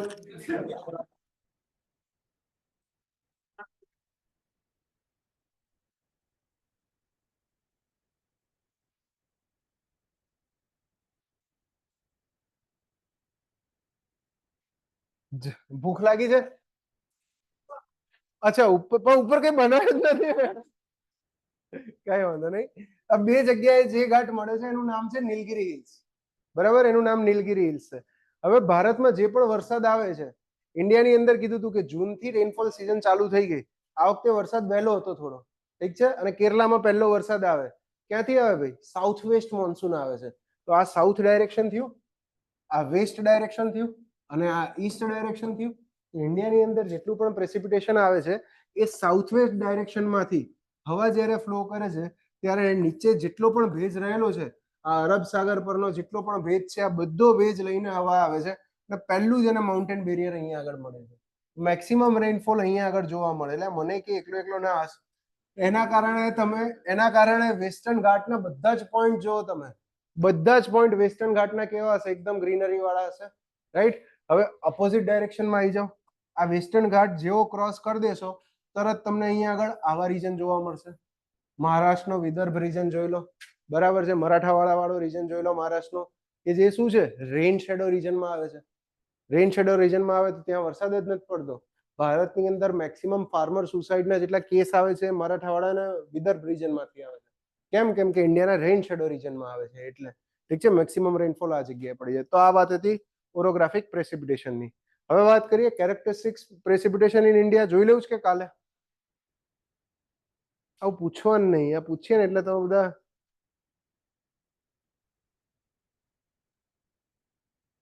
કઈ વાંધો નહીં.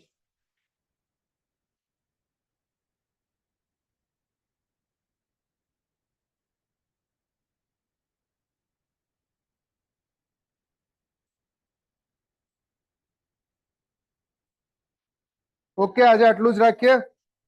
Thank you very much.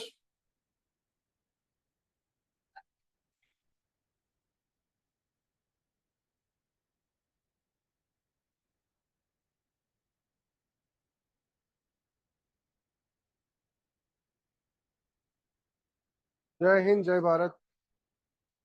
Rainfall intensity પર્સન્ટેજમાં હતી જ નહીં બ્રો. રેનફોલ ઇન્ટેન્સિટી તો પર આવરમાં હોય, પર્સન્ટેજમાં ના હોય. ચક્ષુ, કઈક મિસઅન્ડરસ્ટેન્ડિંગ થઈ છે ભાઈ. ઇન્ટેન્સિટી પર્સન્ટેજમાં હોય જ નહીં. ઇન્ટેન્સિટી પર અવર, સેન્ટીમીટર પર અવરમાં હોય. Right. Okay, thank you very much everyone.